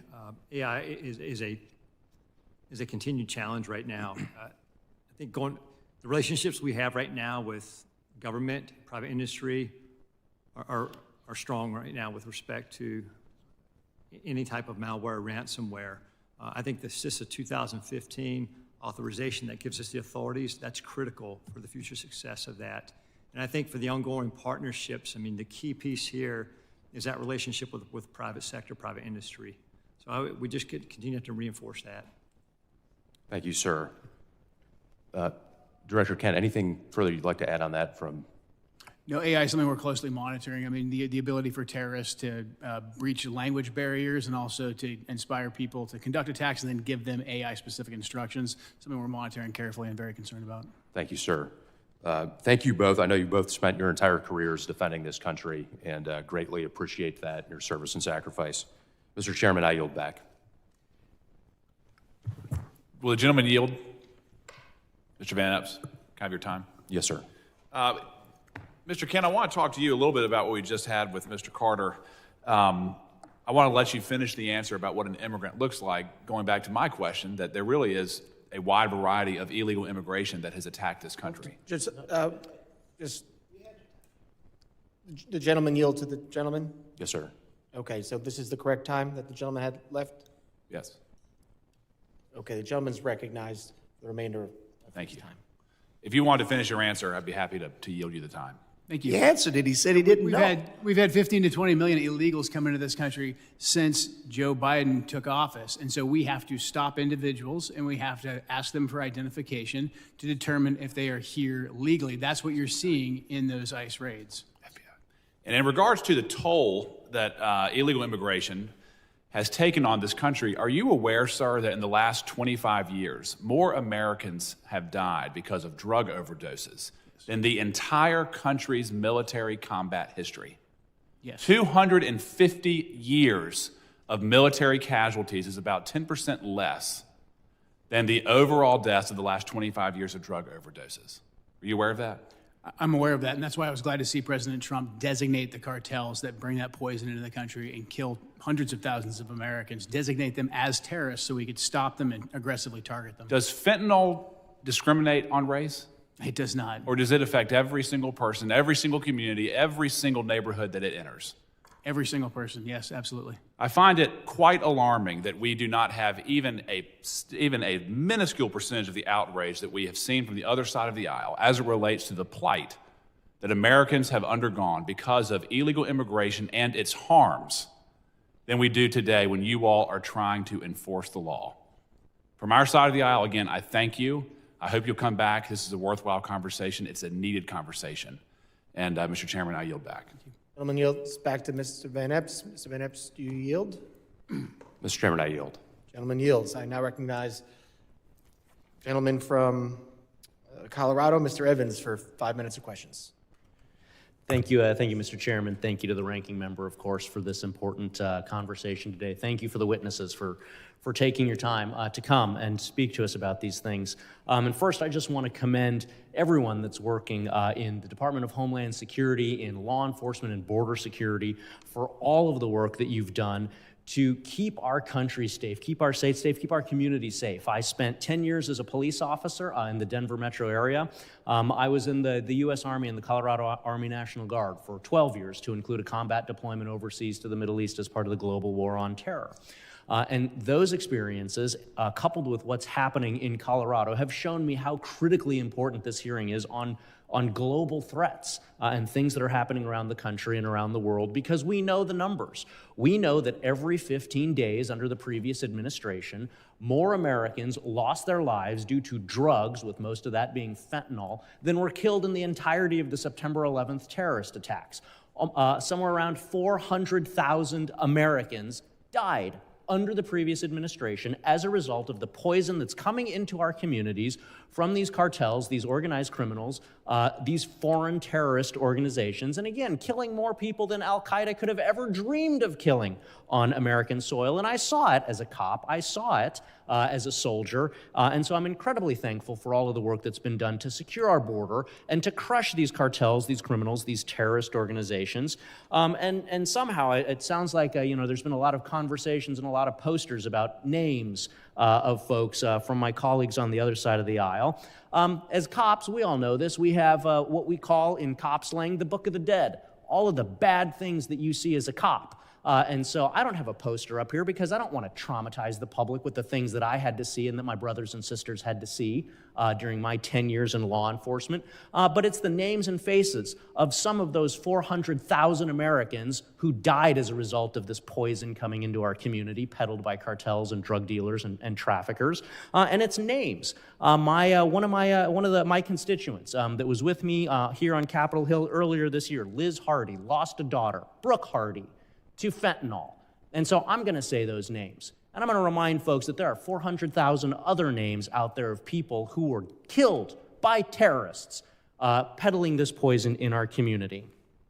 In Colorado, since 2020, Colorado has lost over 7,000 lives. At times, Colorado has had the second highest overdose rate of teenagers in the country.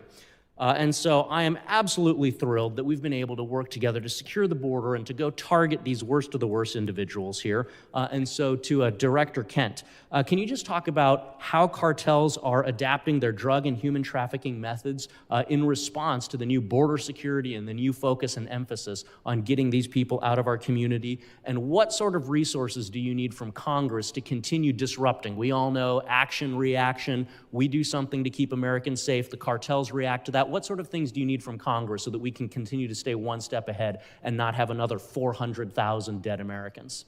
It's a great question. Because President Trump and Secretary Noem decisively secured the border, a lot of the fentanyl smuggling and drug smuggling is moving to the maritime environment on both coasts, whether that's in the Gulf of America, the Caribbean, or in the Pacific. So we're going to need a good deal more ISR, intelligence, surveillance, and reconnaissance platforms to cover that big and broad space so we can pick up these drug boats and take them off the battlefield. Thank you so much for that. So in addition to being a cop and a soldier for a combined 22 years, I am the only Latino from the Colorado delegation here in Washington, D.C. My district, 40% Hispanic. And so I am a little bit disappointed that the secretary left early because I wanted to make it clear that my Hispanic community also supports getting these drug dealers, these criminals out of our community because the Hispanic community suffers as well. But I also wanted to talk about, as we used to say in the military and law enforcement, you got to play the hand you're dealt, not the hand you wish you had. And the hand we're dealt right now is somewhere between 35 and 42% of the agriculture workforce in the United States are folks who are not here legally. And so as we're having this conversation around border security and deportations, I just wanted to have a little bit further exploration around how do we make sure that we protect our national security, because we know that national security starts with food security. If we can't eat, we can't do any of the other things that we're talking about here today. And so continuing that conversation around how we strike that appropriate balance to make sure that we are supporting our farmers and so many other industries with some of those numbers that I've mentioned. So I can see that my time has expired. Yield back to the chairman. The gentleman yields back, and I appreciate the members for being here. I now want to entertain any of those unanimous consents. The gentlelady is recognized. Thank you. I ask unanimous consent to include into the record an article by ProPublica from October 16, 2025, entitled, "We found that more than 170 U.S. citizens have been held by immigration agents. They've been kicked, dragged, and detained for days." I'd also would like to add an article by NBC News from December 7, 2025, entitled, "ICE has arrested nearly 75,000 people with no criminal records, data shows," and the letter that I sent on October 3rd requesting a meeting with Secretary Noem. Without objection. Can I do one more? I'd also ask for unanimous consent to enter into the record an article from USA Today, December 2nd, titled, "Trump Pardons Cocaine Kingpin Who Ruled Honduras." Without objection. Thank you. And last one, I'd like unanimous consent to be entered into the record a letter dated today, December 11th, after the conversation with the Secretary, with dates of availability in order to be able to meet with Secretary Noem. Without objection. Thank you. Gentleman yields. Any other? Mr. Chairman, I ask unanimous consent into record. Gentleman's recognized. We've heard over and over again that Border Patrol would only target those people that were, in fact, dangerous criminals. We've seen since the time in New Orleans that less than 1/3 of those have been detained have been criminals. I'd like to submit in the record this article by the AP, which demonstrates the statistics that clearly show that these agents aren't, in fact, going after hardened criminals, but people who look a certain way. Mr. Chairman, I have one other item that I'd like to also show over and over again. DHS will be targeting dangerous criminals. And here's a second article that demonstrates, in fact, that the people that they're picking up, many of which are, in fact, U.S. citizens because they look a certain way. The central theme that I'm offering in these unanimous consent articles is you cannot singularly identify a place or a person of origin by the way they look. Our Constitution protects us from that. This is a gross miscarriage of justice. Without objection. Gentleman yields. Closing. Gentleman is recognized. Thank you, Mr. Chairman. Mr. Chairman,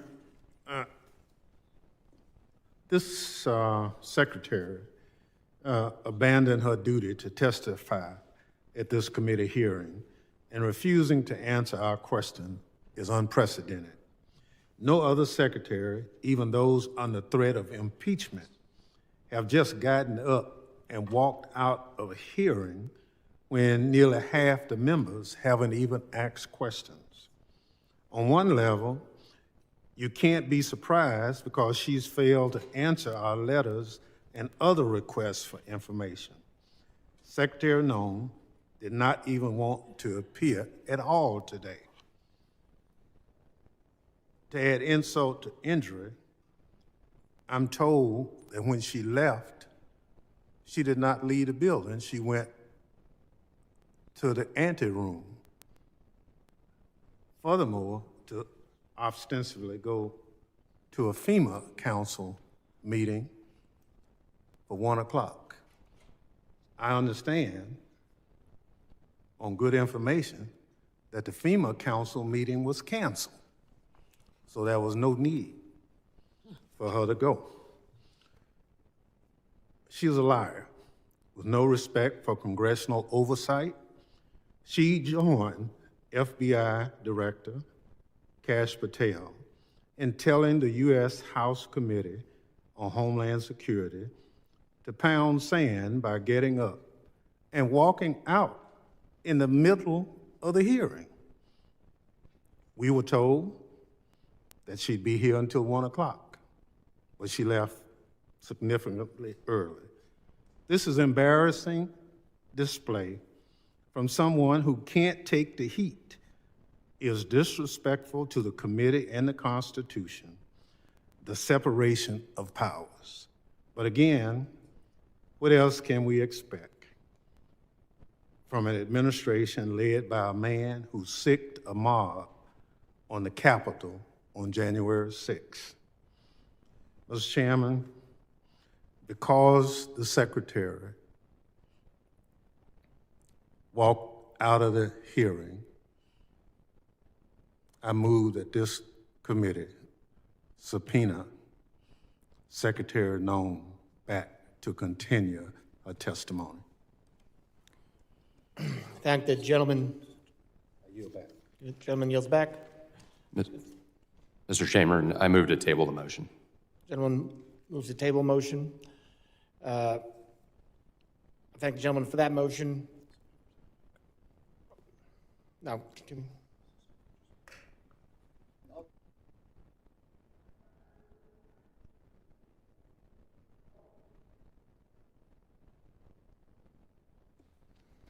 The hearing has ended. We will entertain the motion. I would like to excuse the witnesses and thank them so they don't have to wait around for the vote. First, also thank the Capitol Police for being here today and doing a great job, and thank the witnesses for being here today. The hearing is on worldwide threats.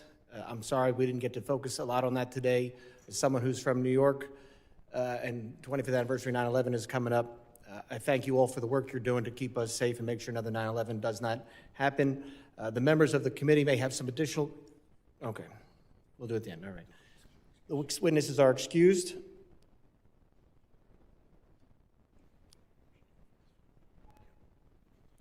And on the motion to table, all those in favor say aye. Aye. Aye. All those opposed? Nay. Nay. The ayes have it. Mr. Chairman. Yes. I guess we're going to have to ask for a recorded vote on that. A recorded vote has been requested. The clerk will prepare the roll.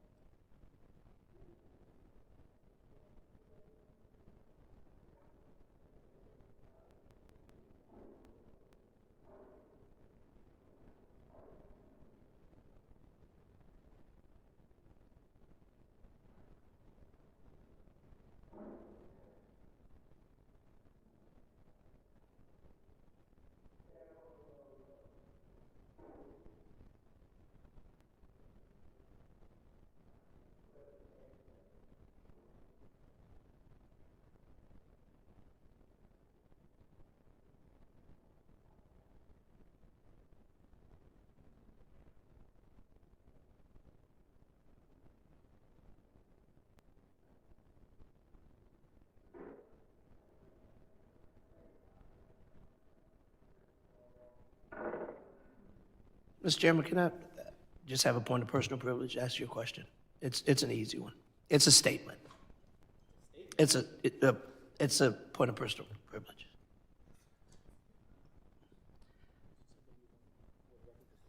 Yeah, I do. I'll be very brief. And this is bipartisan. I promise you. I think Gentleman's recognized. the fact that the secretary left prematurely is not only a disrespect to you as chair, but to the entire body.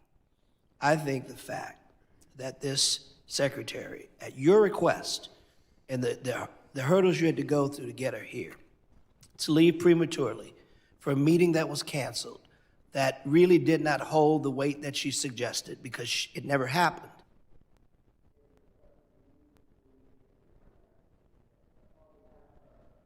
Somebody turned me off. I apologize to you, my friend. You deserve better. Thank you, gentlemen. Yield back.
We're going to have the clerk call the roll.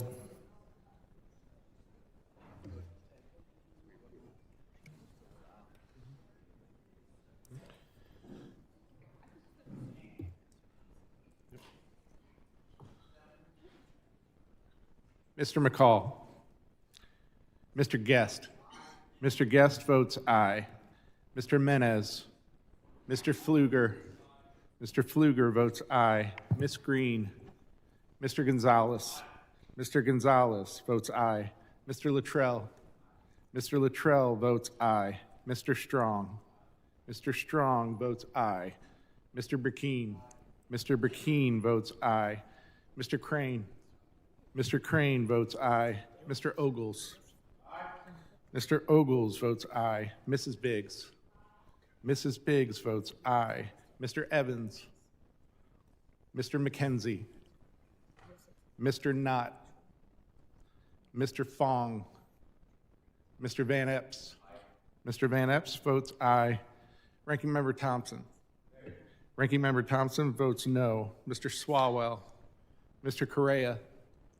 Mr. Correa votes no. Mr. Tanadar. Mr. Magaziner. Mr. Goldman. Mrs. Ramirez. No. Mrs. Ramirez votes no. Mr. Kennedy. No. Mr. Kennedy votes no. Mrs. McIver. No. Mrs. McIver votes no. Ms. Johnson. Ms. Johnson votes no. Mr. Hernandez. Mr. Hernandez votes no. Ms. Poe. Ms. Poe votes no. Mr. Walkinshaw. Mr. Walkinshaw votes no. Mr. Carter. No. Mr. Carter votes no. Mr. Green of Texas.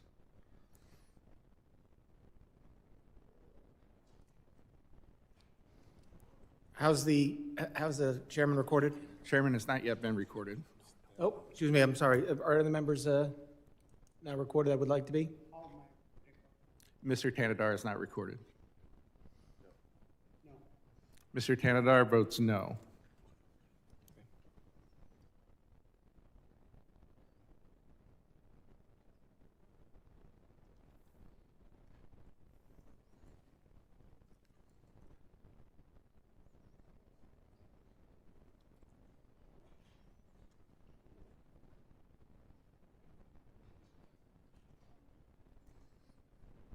So far, 11. Okay. Yeah, good. Mr. Magaziner has not been recorded. Mr. Magaziner votes no.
Clerk, how's Mr. Fong recorded? Mr. Fong has not yet been recorded. Mr. Fong votes aye.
Mr. Clerk, how's Ms. Green reported?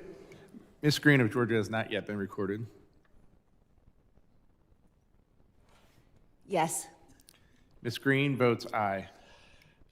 Chair, Mr. Clerk, how am I recorded? The chairman has not yet been recorded. I vote aye. Report the tally. Chairman Garbarino votes aye. Mr. Chairman, on that vote, there were 13 ayes and 12 noes. Motion table is agreed to. The members of the committee may have some additional questions for the witnesses, and we would ask the witnesses will respond to these in writing. Pursuant to Committee Rule 7E, the hearing record will be held open for 10 days. Without objection, this committee stands adjourned.